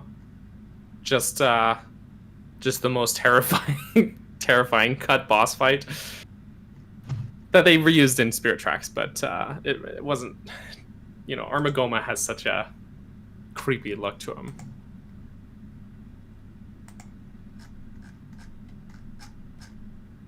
Okay, there we go. Everyone's saying yes. I want it. Do it. Everyone wants this video. Remember, Capt Bergerson. There's a link in the description. If you click on it, you can go subscribe. And his newest video, it's a dungeon design walkthrough where he talks about the lore and history of the Wind Waker dungeons while doing a walkthrough style commentary. But he goes a lot more in depth, and instead of just talking about go here, do this, open the chest, kill this guy, step on this switch, like this candle. There is the normal stuff, but he also talks about the lore and history and theories that coincide with whatever he's doing. So it's like a Zelda theory video mixed with like a lore and dungeon design video, which is really good. So go to his channel and check it out. He just recently passed 1,000 subscribers, and his channel has been it's off to the moon lately. I can't find any questions. I'm gonna have to go back to the old mailbag. While you do that, I'm just gonna say Justin in the chat here says Spider's Nest Mountain. During development, the promenade was known as Spider's Nest Mountain. I actually do remember that now. Spider's Nest Mountain does ring a bell there. So, and just that name alone literally makes hairs stand up on end for me. Yeah.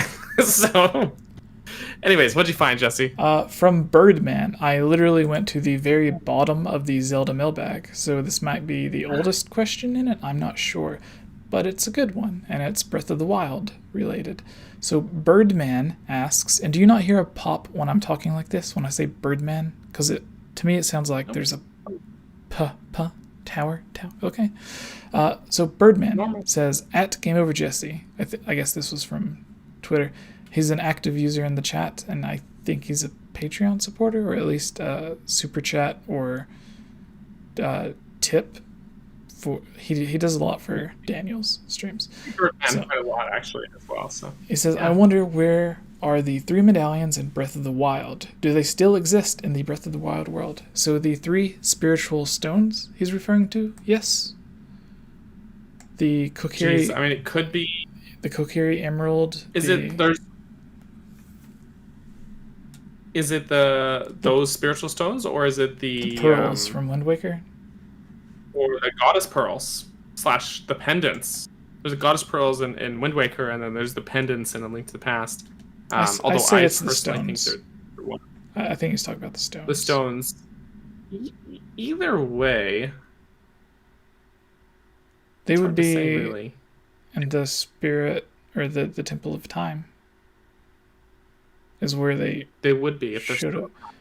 But they could have been gifted back to the royal families that the Zora family was royal. The Gorons, they have a chief. They don't have a king. The leadership figures, the difference. Yeah, that's more of like they have like their chief.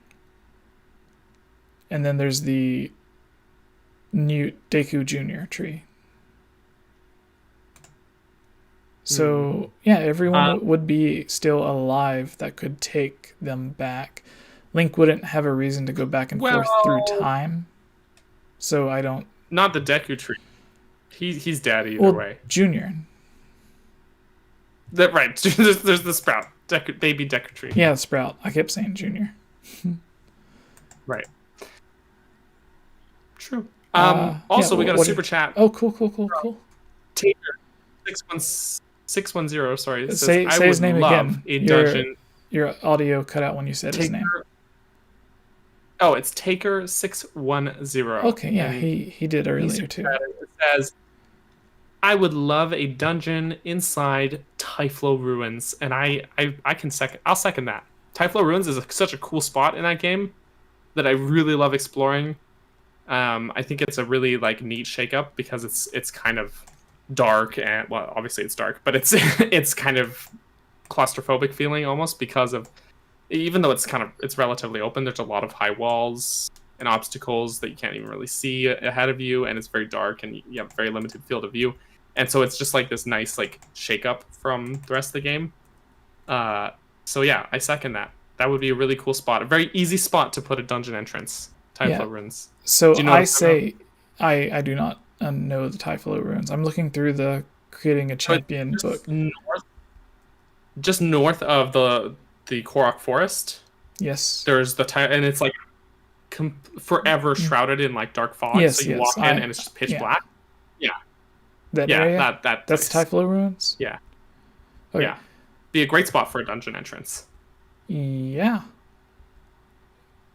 Kind of, it would be a cool like shadow temple style dungeon, but I would still want that somewhere around Kokiri Forest, but it has that aura. Or it could be something like a mix between a forest dungeon and a shadow dungeon. Kind of like what was it called? Skyward Sword's Arbiter's Grounds coming to my head, but that's not it. The Ancient Cistern, that's it. It was the other A word. Because there's only two, you know.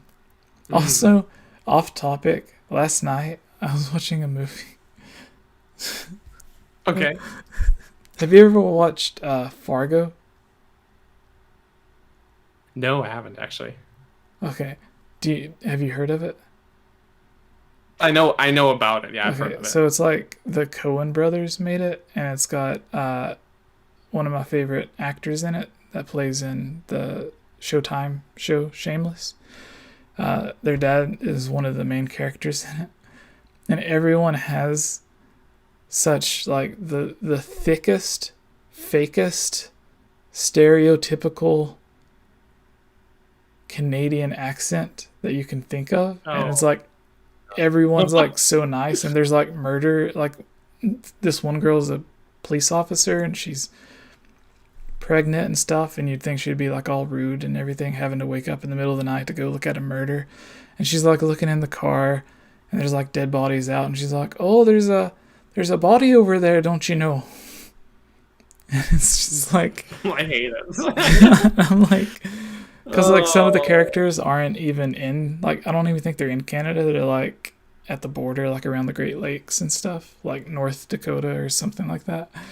And I'm like, oh my, like you know, like obviously you have to make up some sort of accent to make it sound like you're from somewhere else, and we can't really know what a Canadian accent sounds like since it doesn't exist. Oh, so like it depends where in Canada you have to come up with something. Because there's some spots where you actually have some legit like hillbillies, but someone asked me last night if I was in Vancouver, and I'm like, I wish. No, that's me. that's me.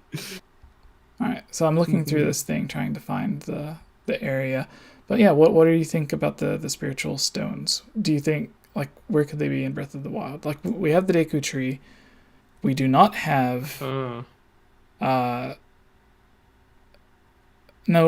Well, there's Jabu didn't have the spirit like, stone. He swallowed it. Princess Ruto had the spirit stone. Yeah, it was the Zora That's Sapphire. right. Yeah, it was the Zora family. So Zora royal family kept this. King Dorephan around and Sidon. Yeah, because I was going to say there's no Jabu, so like since the Deku Tree takes the Kokiri Emerald, the Zora's Sapphire wouldn't be able to be returned because Jabu like deity isn't there, but he didn't have it. He swallowed it. It was the princess that had it, so presumably Sidon or the king would have it if it was returned.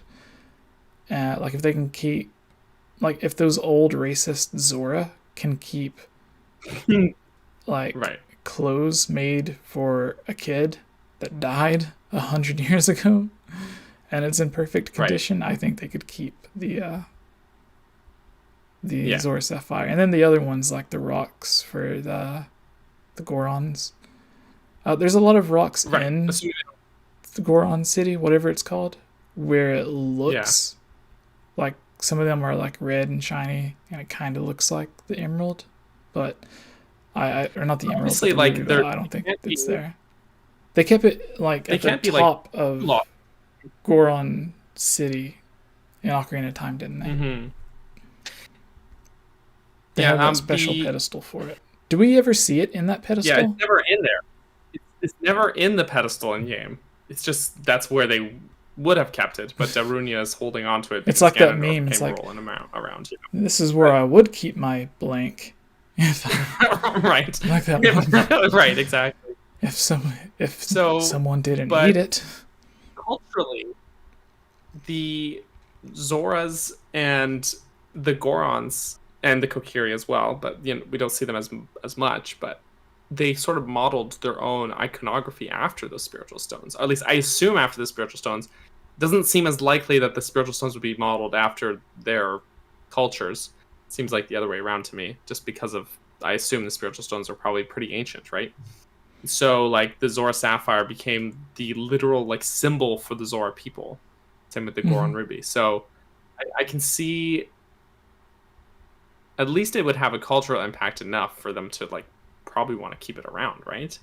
But I don't know. Like even the Kokiri's emerald, the symbol, which is the Kokiri symbol.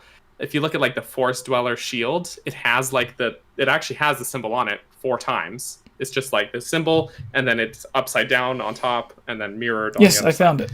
But it is still there. Do you have we got another. Do you have the PNG Super files for the digital book that I sent? You don't have it anymore? Okay, it's I've never seen 237. I have the book. Page 282. Okay, but Justin super chatted $5 with a little gif of a very happy looking controller. Thank you, Justin. Let us know if you have a question or something. Yes, give us a question. We have one question left that Daniel chooses the last question, everyone. Tag @CaptBurgerson. Ask him the question. You might get lucky. And thank you guys for helping us get over $102 this stream. YouTube will probably take like 30 of that, but still, thank you. Do you see page? This is the GOMA thing I was talking about. So there was a purpose for this. It is. Oh, okay. Did you post it in our... No. It's just page. Don't you have the book beside you? Oh, I have to look it up. Okay. It's 282. I'll get Leneru. Okay, hold on. I love the sound of that word. It says, this road runs from the east of Kakariko village to the foot of Mount Leneru. Yeah, it's where that one cutscene happens. It runs through a narrow valley above the flooded floor. It was destroyed in the calamity, but the ruins demonstrate exquisite stonework. In some of the initial designs, it was known as Spider's Nest Mountain. That's right, and it's the Leneru Promenade, which has this very Skyward Sword-esque, very Skyloft style architecture. Yes. Actually, I'll see if I can put it on. And also, do people in the live chat want me to add it to the live stream so you guys can see it? Because I can do that. Hold this up for now. It's beautiful, but just the name Spider's Nest Mountain, terrifying. Makes my hair stand up on end, you know? Ah, don't like that. It's a great book though. It's great. Definitely pick it up if you can. We did get a question, nice question from Haley Ray Stout. Says, do you want in Skyward, I assume they mean what do you want in Skyward Sword HD? So something that's not announced yet that they have. Maybe. I just want like a harder mode, like a harder difficulty setting, which has the added side effect, or even just the existing hero mode, but add the additional feature of making Phi talk less. And I don't think it was it last week or the week before? I think it was the week before, because last week was when we had Andre on. So the week before, I really went on a long rant about that. And you should, if you're curious for more details about me not wanting to Phi to talk as much, give that previous episode of the podcast a listen or a watch, because it's I have the image here on the screen for everyone to look at. So this is it. Beautiful. But while you've got that up here, Jesse. Yes, I'll leave that there for people to look at. Something you want in Skyward Sword HD. So there was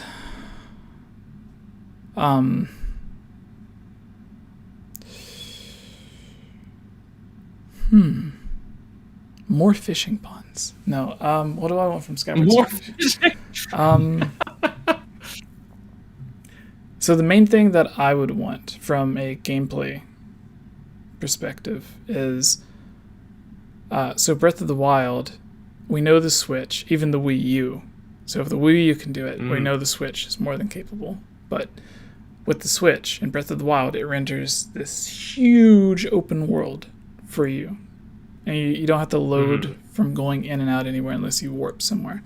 So I would like it if you can fly from the pumpkin bar place. What's it called? The lumpy pumpkin? Yeah, or as I would call it, the pumpkin lumpkin. Yeah. So but yeah, it's called the lumpy pumpkin. You can you can fly from there to Skyloft, and then when you drop down, on some of the smaller items or smaller islands, like they're actually rendered there for you. Yeah. But when you drop down to Skyloft, when you go to Skyloft, you drop down, it cuts, and it loads in Skyloft. I would like it if it was rendered in with everything else. So when you drop down, it was like a seamless transition. It didn't cut to a scene and load in. You could just drop down and there it is. Because so I think literally so the Nintendo Switch has 4 gigabytes of RAM, right? Yeah, that sounds right.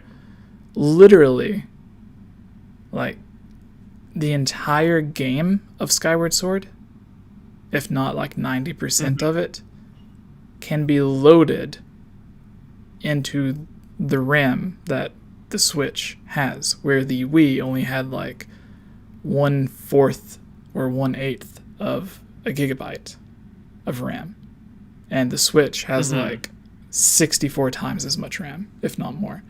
So I understand the need from the Wii to have it so that it loads in the area when you're done or whenever you jump to it, but with the Switch being more hardware or a more powerful hardware, if it was just a seamless transition that you could just go into. And we're back on screen for people that don't know. So there we are. I hope you guys like my Queen Goma place that I think would be a cool place for him or her. Gary. That could be another good spot for a dungeon entrance actually as well. Because it does. Do you remember in the trailer when it first shows that it has the camera at the very side looking past one of those areas where there's the water and the ground and in that trailer when it showed that, I thought it looked like a dungeon in the game. That's what I thought it was, the path to a dungeon, but it was just cool architecture. It's just a path. Yeah. Yeah, it is cool architecture though, but yeah, it's... Wait, so in Age of Clams, that's a good one. Is it restored? It always bothered me in Skyward Sword. You'd never go there. You can't access that spot? You never go there in Age of Clams? There's no level that takes place there. But there's the cutscene that happens there when Calamity Ganon comes up and Revali. Yeah, but that plays out differently. Oh yeah. Age of Calamity. So you're not there when that event takes place. That sucks. Which is too bad because of the architecture of that place, because the way it's laid out, they could have made a level out of that, because it's already got very well defined boundaries. So rather than shoehorning in boundaries to another area, they could have used a spot like that. But they didn't. So so that's that. All right. Do you have a final question picked out? Yes. So Joshua in the chat here says, do you think Breath of the Wild 2 will have crazy time travel plot and story about how Ganondorf got sealed, like Link and Zelda searching for a way to defeat him? I'm always a fan of time travel in games because it's just a fun shakeup. Yeah. But depends how crazy with the time travel, I guess. So the email, I don't personally back like the 10,000 years, like some people are saying. I don't think we'll see anything like that. I was going to reference that, where there was 2 or 3 different emails about Breath of the Wild 2. One was about the writer telling us the stuff. The other was the other writer correcting stuff. And one, I don't know if it came from the first writer or if it was an email by itself. I'll have to go back and look, but it mentioned the time travel stuff. I think, was that the same one that had the Hope of the Wild thing? There was actually, I seen comments earlier on the videos where there were people not realizing that Hope of the Wild thing originated from our channel. Oh. That someone told us that in an email, and then we mentioned it, and then other websites started talking about it, and it came around and came full circle. And where I haven't been online in the past few days, I was looking through the comments, because for those who don't know, I like and heart every single comment, even if they are rude. But just to let them know that I read it, that I know their name, I know what they said, and they can't hide. So if they comment again, or they're in the live chat and they're trying to be nice or something, then I'll be like, no, I remember you. I know what you said. You better apologize. Acknowledge. So someone was like, hey, have you heard of Hope of the Wild? Even though There was 2 or I think there was 2 different people that, I don't know if it was on the same video or different videos, but their comments were kind of close to each other. And they had mentioned, hey, so one of them was like, it's either called, he said, it's either going to be called Breath of the Evil or Breath of Evil. And then the other one was like, or Hope of the Wild. And then another one was like, a lot of people are talking about it being called Hope of the Wild. And I'm like, that comes from us. That's funny, because in that video where we talked about that title, Hope of the Wild, we even were like, sounds fake. So, you know? It was unique, but yeah. We'll talk about, it's different than what the other stuff we've heard, but because it was in the video of the collection of rumors that we didn't want to make a video on. Because for those who don't know, we do not milk Breath of the Wild 2 and post every single rumor or leak that we hear.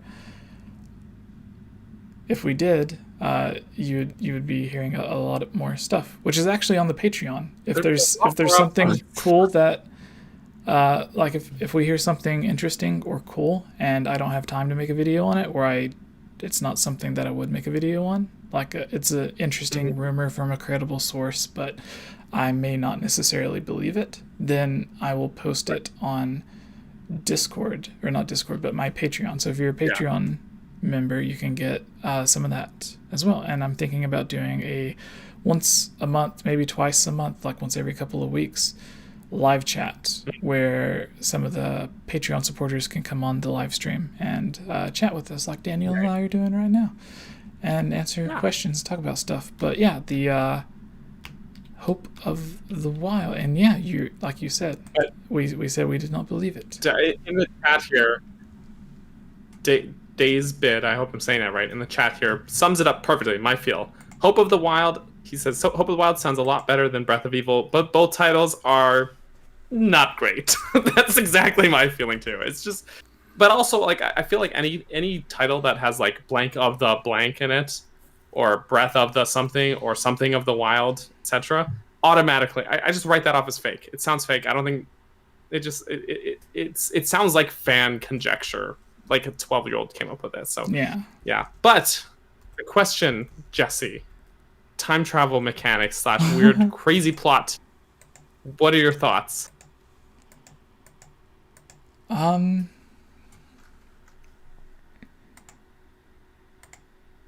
Yeah, I think it definitely with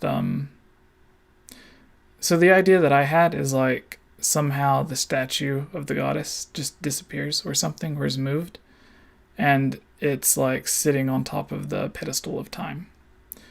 Or Oh, like the one in the Temple of Time specifically Yes. is blocking the pedestal? Or like it's sitting on top of it, like covering it up. And kind of like when you play the Song of Time and Ocarina of Time, and there's like those giant blocks of time or whatever they are, and you play the Song of Time, and in the game it sends it back and forth, like between the adult timeline and child timeline, like you're sending it. Basically, you're just making it disappear. I think maybe something happens, and maybe that goddess statue can do something similar to where like it disappears or dematerializes or whatever you want to call it, or warps away, and then it reveals the pedestal of time right below it, or like where it was sitting on it. And then if you put your sword into it, just like the crumbled ruins of the Temple of Time in Twilight Princess, it leads you to a way for you to go like to the past to when that Temple of Time was fully restored. And maybe that is, we know that the Temple of Time leads to the Sacred Realm. It leads specifically to the Temple of Light, the Light Temple, which has the Chamber of Sages in it. So if there is any time travel involving the Temple of Time, then it automatically also has to involve the Temple of Light, or the Chamber of Sages, which is where the Triforce is usually held in like the Ocarina of Time period.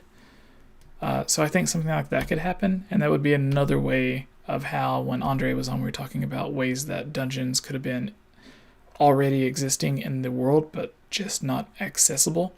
And this would be a way to access like a Temple of Time dungeon or a Temple of Light dungeon, or maybe even I don't know, like there's the other pedestal in front of the Deku tree, which takes you to, do you think those trials are in the Sacred Realm, or do you think that's just like its own weird thing, like the Sheikah, or is it just like underground like the other things? That's tricky, because I like the theory that it is.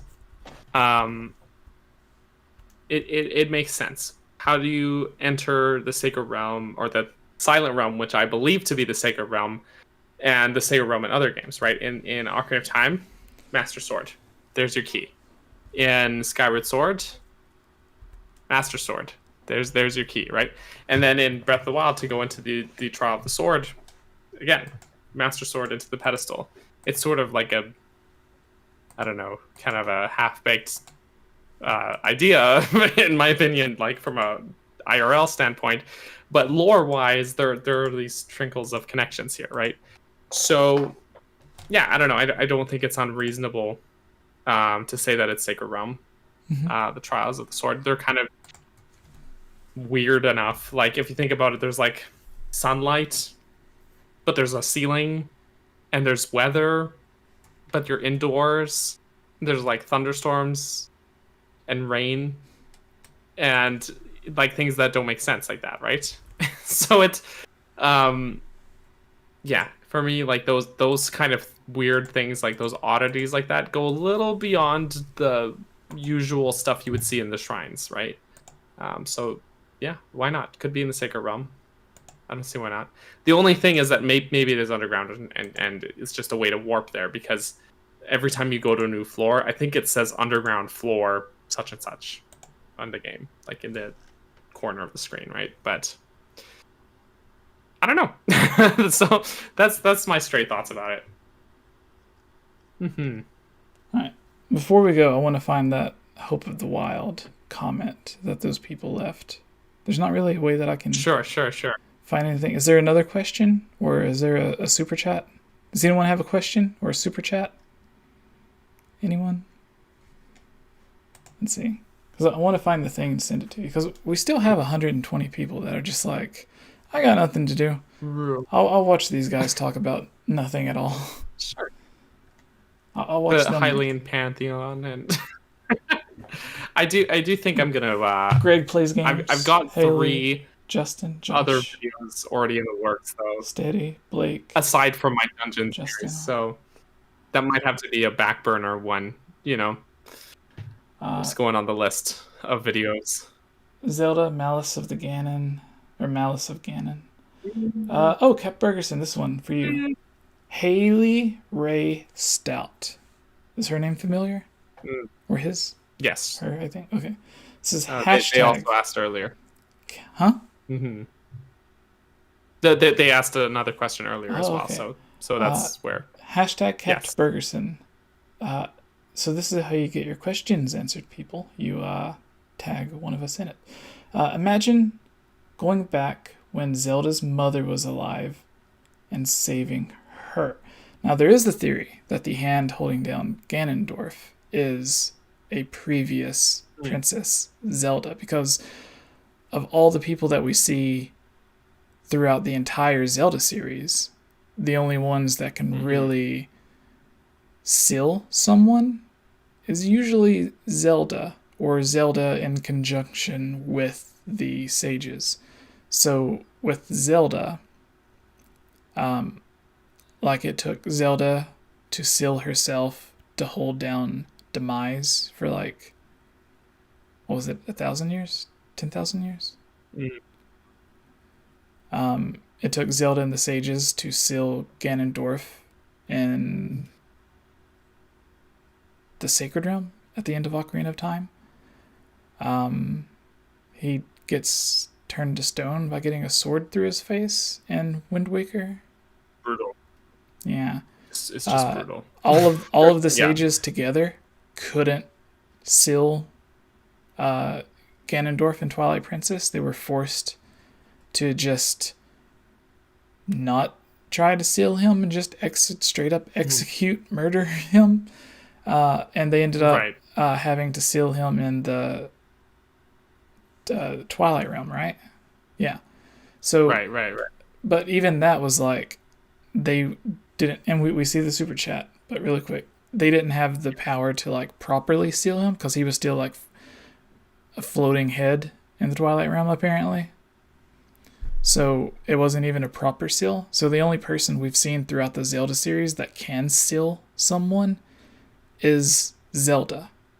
And we know that this Princess Zelda is stressed and has anxiety and everything because she's trying to unlock her power.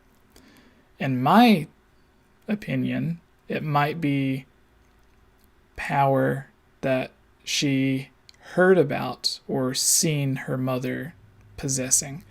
And we know how her dad dies and then not dies in Age of Calamity and Breath of the Wild, depending on like which game we're talking about. So we know how he dies and we know how he doesn't die. So with the mother, we don't know anything. Maybe they'll get into it in Breath of the Wild too. It would be interesting if they did. I would really like to just see the character model of young Zelda, and then going off of that, since Link is around the same age, it would be cool to see young Link in that art style as well. Like if there was a memory that you could run around and play as, that would be really cool. Like maybe something like fit for a kid that age, to where like you're not going off battling demons like in Ocarina of Time or Wind Waker's young Link. Like if you're actually going around like doing the Kuko game, where you're like finding these chickens in Kakariko Village or something like something fun that a kid would actually do. I think that would be really cool. And in the Japanese version of creating a champion called Masterworks, there is a page that briefly mentions Link's parents and sister. Right. I think he has a sister. But concept art, sort of. So, that's it, though. We have that concept art, which was removed from the international or English version that was renamed Creating a Champion. But we have all that stuff. Concept art, small teases of gameplay. They probably did create an actual full child Zelda model and then made the camera look from her perspective, because we see her body, her hands, her legs, and everything. It would be weird if they made everything except a head or a face. So they have the models, they have everything. It would be cool to explore and see what happened with her mother, and if her mother ended up being the one who sealed Ganondorf long ago, or maybe a previous Zelda sealed that Ganon from like the 10,000 years ago war, but that seal was breaking, and that Princess Zelda was losing her power or something. So then this new Princess Zelda had to perform the seal herself. Kind of like in Skyward Sword, how Hylia sacrificed herself to seal Demise, right?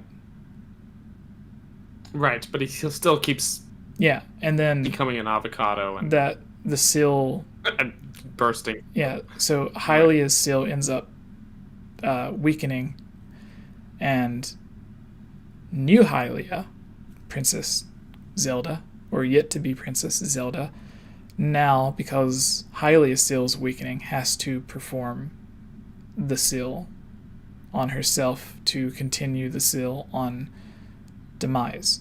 And since they did that in Skyward Sword, to where he was already sealed, it was weakening, Zelda had to step in and then use her own power to seal. Maybe it was something similar to where a previous Zelda had zombie Ganondorf sealed, but her power was weakening, or he was breaking free. So then new Zelda, our current Princess Zelda in Breath of the Wild's mother, had to step in and use her power to reseal Ganondorf. And then all the calamity and stuff that we have out in the world now is just like the portions of Ganondorf that were Calamity Ganon that was able to escape before the seal was reenacted or something like that. So I think that could be what happened with her mother, which I don't even think they mentioned her mother, did they? What was the question? Daniel? I don't know what's going the question on. was mentioning the mother. And then you can take that was super about chat. it. It's saving. But yeah, let's do that, because I kind of touched on that question a bit, but yeah, I don't think we'll see her mom, to be honest, though. But so that was the question. It was about her mom. Let the past be in the past. All right. Yes, don't worry. But we're Alex super chatted $5. Oh yes. Alex said, "Hi there. Do you think it's likely Aster will show up in Breath of the Wild 2 and play a significant role in this game? Is he the fortune teller?" Yeah, so there's the fortune teller. And, well, no, during his music, I was reading something on Zelda Wiki where it said his theme has... Right. It's similar to a previous fortune teller's theme. Which one? I can't think of it. Like, I can think of Aster's theme, but I can't think of what fortune teller theme would be similar to. I would have to look it up, but it's on Zelda Wiki. It was that I read it the same day that I was telling you about all that stuff about Aonuma letting the director of Age of Clams basically do whatever he wanted to come up with the story. But with respect to Aster, well, first of all, I don't think... I feel like a broken record saying this, but just I think he would be dead. Age of Calamity, he'd be dead by the time of he didn't get that youth potion from. But also, he did not for Master Koga. Yeah. I don't think Age of Calamity. I'm gonna say it. I've said it before. I'm gonna say it again. I don't think Age of Calamity does or will have any bearing on the sequel to Breath of the Wild. Age of Calamity is Hyrule Warriors Age of Calamity, not The Legend of Zelda Age of Calamity. It is not developed by Nintendo. It's its own thing. It's great. I love it. It's a lot of fun. But as far as its bearing on the overall story goes, I don't think there's going to be any connection. I think it's one of those cases where the Age of Calamity team is allowed to draw whatever they want from Zelda to put into their game, but the Zelda team, they're not drawing back anything. They're correct. Just working on their own game. It's they're like doing their own game. They're the perfect example or comparison is like how there was the MCU, and then there was like the Netflix Marvel TV shows. Right. So like you wouldn't see, so like Agents of Shield, right? I liked that show a lot, by the way. It drew for, especially the first like 4 seasons, especially, it was drawing from the main MCU movies, but there was like nothing Agents of Shield related would be like brought into the next Iron Man movie or whatever have you, right? Like they wouldn't import those elements into their show because they're like, no, we're making the big boy movies. So Right. like that's just yeah, exactly. So that's a great comparison. And so yeah, I don't think Aster will show up. I don't think we'll see him. I don't necessarily think he's the fortune teller. I think that's more or less what they were going for. But the thing is, if he was the fortune teller, He was King bad at his Rome job. and Zelda So look at the have comments. recognized him, and they didn't in Age of Calamity. So I posted. They don't the recognize comment. Sorry, the one that I was talking about. Hope of the Wild. It was Breath of Evil. Oh no. But anyways, yeah, if Aster was the fortune teller that King Rome mentions in his journal, then in those finales, Zelda and King Rome, they should have looked at him and been like, "Hey, you're that fortune teller guy." That there's never a moment like that, right? So, I think he's his own thing. I like the idea of his character because he's sort of this pompous, full of himself guy, and then he totally gets eaten alive, and like he's just like that kind of character that you love to hate him. Like he's made. I feel like he was intentionally made to be so unlikable that when he inevitably gets eaten alive and stuff, you're not like, oh no, you're like, haha, sucks to suck. You know what I mean? So, Yeah. yeah, like he's intentionally unlikable in that way. So, but yeah, I really don't think we're gonna see him in the sequel. I don't think there's gonna be any Age of Calamity, anything in the sequel, beyond maybe like a reference in like a NPC dialogue or something localized. But I don't think the story is going to be built around that in any way, because that's the spin-off, not the main series. Right? The spin-off can spin off from the main series. The main series is not going to spin off from the spin-off. I hope that made sense. So, Yeah. So yes. on the live stream now, since we have gone through all of the questions, I have up Daniel's channel. You can see it here, Capt Bergerson. You can go to his channel. Please subscribe, help him out. He just recently passed 1,200 subscribers, I think you have. 11. Unless it changed since I checked earlier today. Yeah, 1,100 and 39. It's a nice number. So if you like the videos on this channel, you'll definitely like the ones on his. Thank you all so much for tuning in. We've been going on, although we planned on this podcast kind of going short, it was nice to have a long, because it didn't seem long because we were just discussing the whole time, even though we only had the 2 topics. So yeah, Daniel, Capt Bergerson, Jesse, what was it like waking up passing 1,000 subscribers?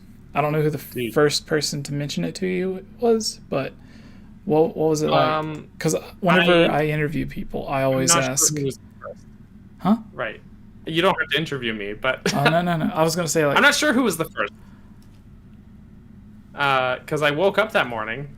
It was like really surreal. Like it was a rush. I woke up that morning and I looked at my phone, and I had a bunch of notifications, and several of them were like comments on my videos being like, woohoo, you passed 1,000. I had a text from my brother that said, hey, you did it. That kind of thing. So there was didn't he start probably the like channel with you a long good ago? 10 or so people. Not my channel, not my current channel. An old one. Okay. Sort of. Yes. Well, depends which one. But there was, yeah, from I'd say probably about 10 people, like via either Discord or my brother texted me or people commenting on my videos. There was about probably like 10 or so people that I just woke up to and had already noticed before I had that were like, you did it. And I was like, oh my God, I did it. So yeah, it was definitely a rush. Amazing feeling to wake up to. I'm incredibly just grateful for the opportunity to jam around and talk Zelda and everything. So it's quite nice. So on that note, I am running a giveaway on my channel, so if you go over to find me, Capt Bergerson, on all forms of social media, you'll see a video on my channel that says thank you for 1,000 plus giveaway, and there's a Gleam link in the description of that video. So go watch that video so I can be emotional and gush at you and say thank you, and enter the giveaway.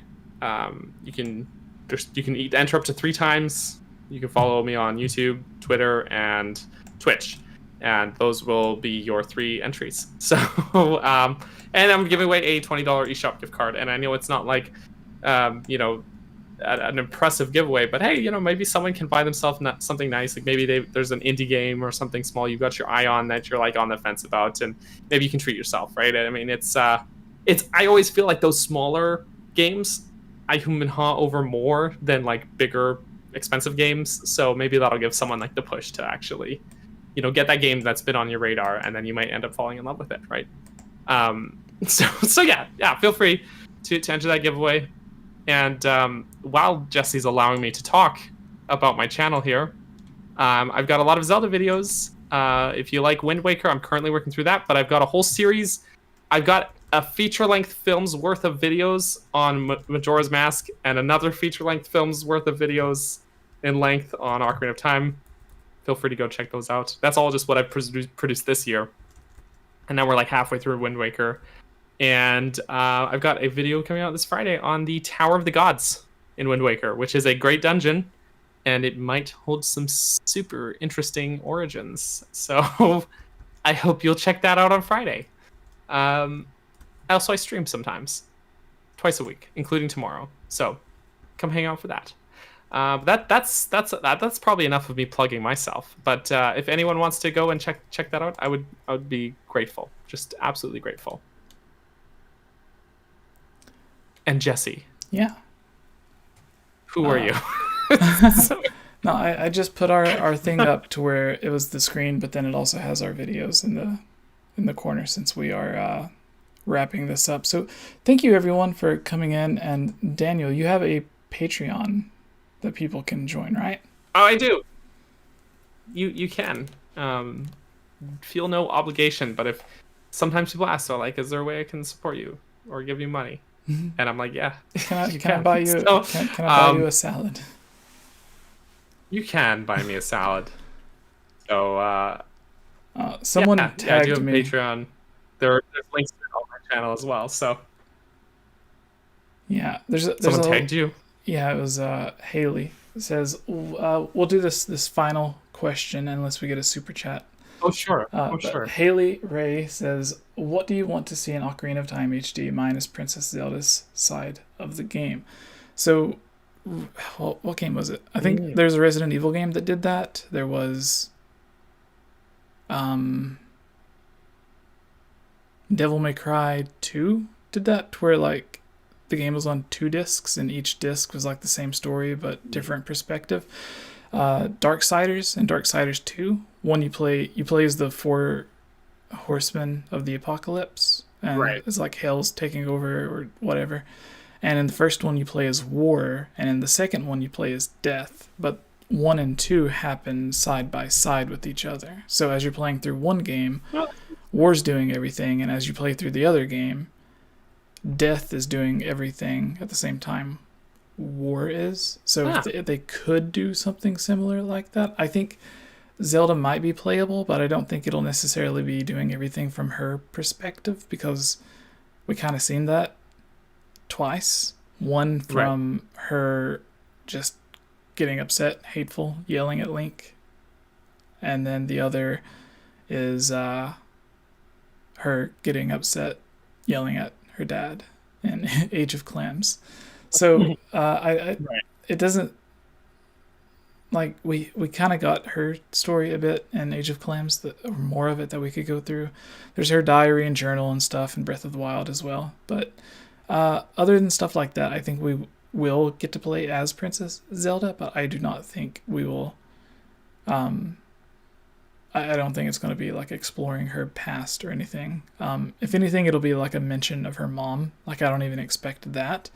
But I do, since it has focused so heavily on her father in the past 2 games, I do expect them to kind of change it up because Nintendo likes to do different things. Like they never like to do the same thing over and over or whatever. So since they've done that twice, I think if they do focus on Zelda's past, it'll be like maybe a diary or something, or like a file on the Sheikah slate from her mother.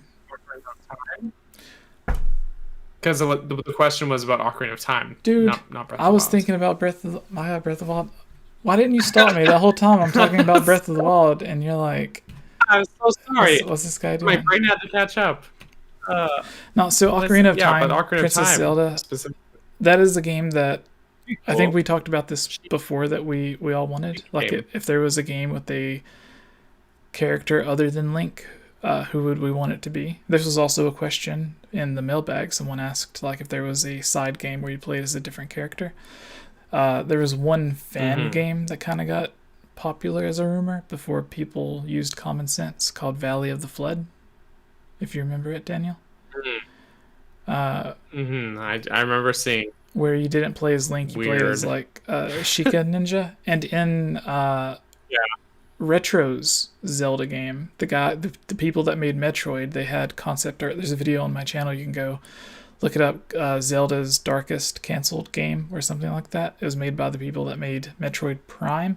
It's just concept artwork, but you play as a male Sheikah in it, and it could end up being like a similar twist where it's like you play through the whole game and then at the very end you find out that you've been playing as Zelda.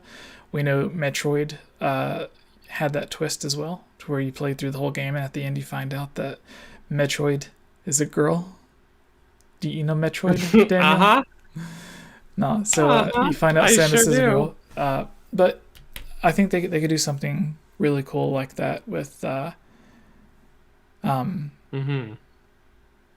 Sheik in Ocarina of Time's side story. It would be interesting, but the geography that Hyrule is in Ocarina of Time, like there's really not, because the whole point of being the ninja is like sneaking around doing stuff, but there's like no reason to sneak around in that Hyrule. Like you just go places. Like not if you're a Link with a sword and everything.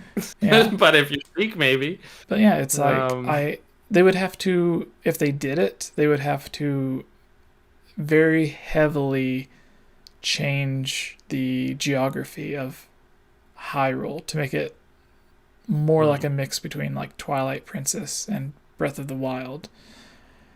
And then they would have to have like bokoblin camps and stuff, which Twilight Princess does have, but they would be like camps set out to find Princess Zelda as she ran away. So I think it would have to kind of go through that angle. I don't think it would be the like A Link Between Worlds reused A Link to the Past's Hyrule and changed some stuff. I think it would like maybe you could have Hyrule Castle still in the north, Lon Lon Ranch still in the middle, Kakariko Village still to the right, Lake Hylia still to the bottom left, but it would have to be a lot bigger and a lot more detailed and filled up and stuff. Otherwise, there's no point at all for the concept, because the whole point of being Sheik is sneaking around and stuff. And as Hyrule is in Ocarina of Time, there's not really a point in sneaking around because you can just go anywhere anyways. So that's my thought. Daniel. I don't know. I if they were to redo Ocarina of Time, I just really don't want them to just be lazy and port the 3DS. The 3DS version over and call it a day. You know what I mean? You know what, actually? There's a great video by our friend Tony, aka Hard4Games. Yes, that's a real username. And he posted it, I think, this morning. And it is his Ocarina of Time wish list. And I'll have to check that out. I think I share those sentiments. It's about a 6-minute video. But it's honestly, I would refer you guys to watch that. I would say give it a go, because he brings up some good points in that video. He says basically Nintendo should take a risk with it. They should do something big and different with it, not just make the same game over again in HD, but do something. Don't be afraid to do something. Take a big risk with it. Basically, it's a really interesting video. He clearly is very passionate about the game. Hardcore Games knows stuff about Ocarina of Time, especially. So, and Tony's a good friend of ours. He's a great dude. But I would say, yeah, I really want to be, and this is going to be hard, a cat, because I know that game really well. Really I want to be surprised when I play it. I want to be a cat. Everybody wants to be a cat. Singing jazz. No, but yeah, no, but I really want to play the game, and I want the very best, like no one ever was. Oh my god. There's a certain feeling that Ocarina of Time evokes, especially on your first playthrough. There's this very wondrous, sprawling feeling, right? Like there's this big sense of wonder throughout the game. And I don't want to lose that feeling.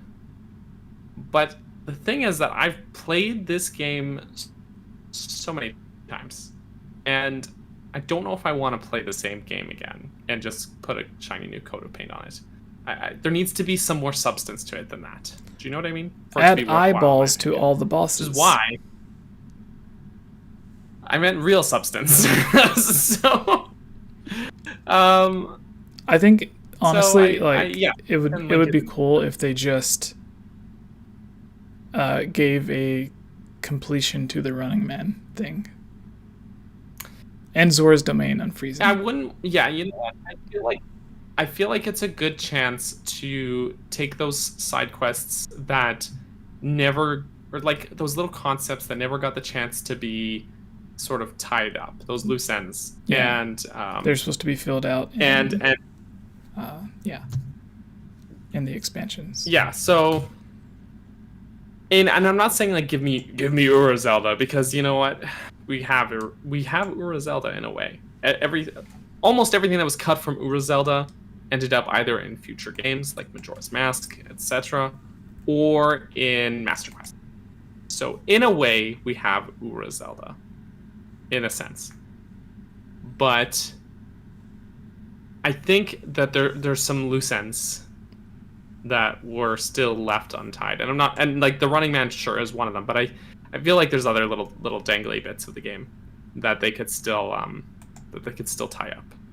So yeah, I think I just really want to be surprised when I play the game, and I feel like a lot of people will say like remake it in the Breath of the Wild engine with that map or that size of Hyrule, and I don't think that's practical, and I don't think that would mesh with the gameplay style of Ocarina of Time. You know what I mean? Mm-hmm. Like what it sounds to me is you just want to play Breath of the Wild, mm-hmm. if you say that, which is fine. I do too, but like part of those limitations of the time are what created that game, or what bred the innovations of the time, and everything, right? But I don't know. I don't want to lose the identity of that game.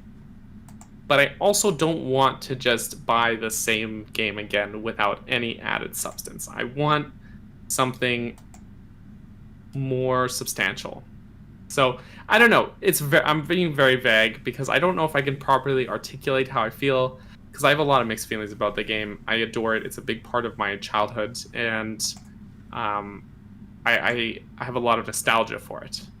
And I don't want to lose that nostalgia. But there's some things that I think still could be improved upon, and there's some loose ends that could be tied up. So that's all I'm going to say about that. But we've probably gone on long enough. Yeah. So we should probably wrap this up. Yeah, we've dipped for the first time below 100 viewers. Yeah. Which, like a few months ago, like when the channel, when my wrist was paralyzed, like 30 was like a normal high amount. So the fact that we've been going for over 4 hours, almost 4.5 hours, it's 4 hours and 13 minutes and 30 odd seconds. So thank you all so much for watching. We've had about 10,000 different views, 201 likes, up to 250 viewers at one point, and we had 100 at least throughout the entire thing, and it is 2 a.m. So again, the links in the chat I posted for Daniel's Twitter. Go give him a follow. You can follow me. Everything is at �ΓameOverJesse. Twitter, Facebook, YouTube. Everything / �ΓameOverJesse. If you can go to iTunes, again, it would really help us out if you go to iTunes, search Hylian Gamescast. You'll see a picture of the 4 of us hosts. Right now it's just Daniel and I, but usually it's 𝐓𝐻𝐵𝐼𝐻 and the Geek Apprentice, and it's like a toon picture of all of us. You can click on it. The audio version of this episode will be up sometime tonight, so you'll be able to download and listen to it tomorrow if you want to catch up. And if you leave a review, it'll seriously help us out. Yes, it'll help us out a lot, and we will read your review at the very beginning of our next episode, which will likely be next Tuesday, but we'll probably do a special episode around E3 talking about all of the cool stuff that's announced and everything then. So again, everything is at �ΓameOverJesse, at 𝐓𝐻𝐵𝐼𝐻, at the Geek Apprentice, and at Cat Bergerson. Please go subscribe to him. Subscribe to me if you haven't already. Thank you all so much for watching, and have a wonderful night, everyone. It's like 2 a.m. and I have no idea why you've been watching us this long, but thank you so much. 2 a.m. for you. Yeah. All right. Bye, everybody. Bye.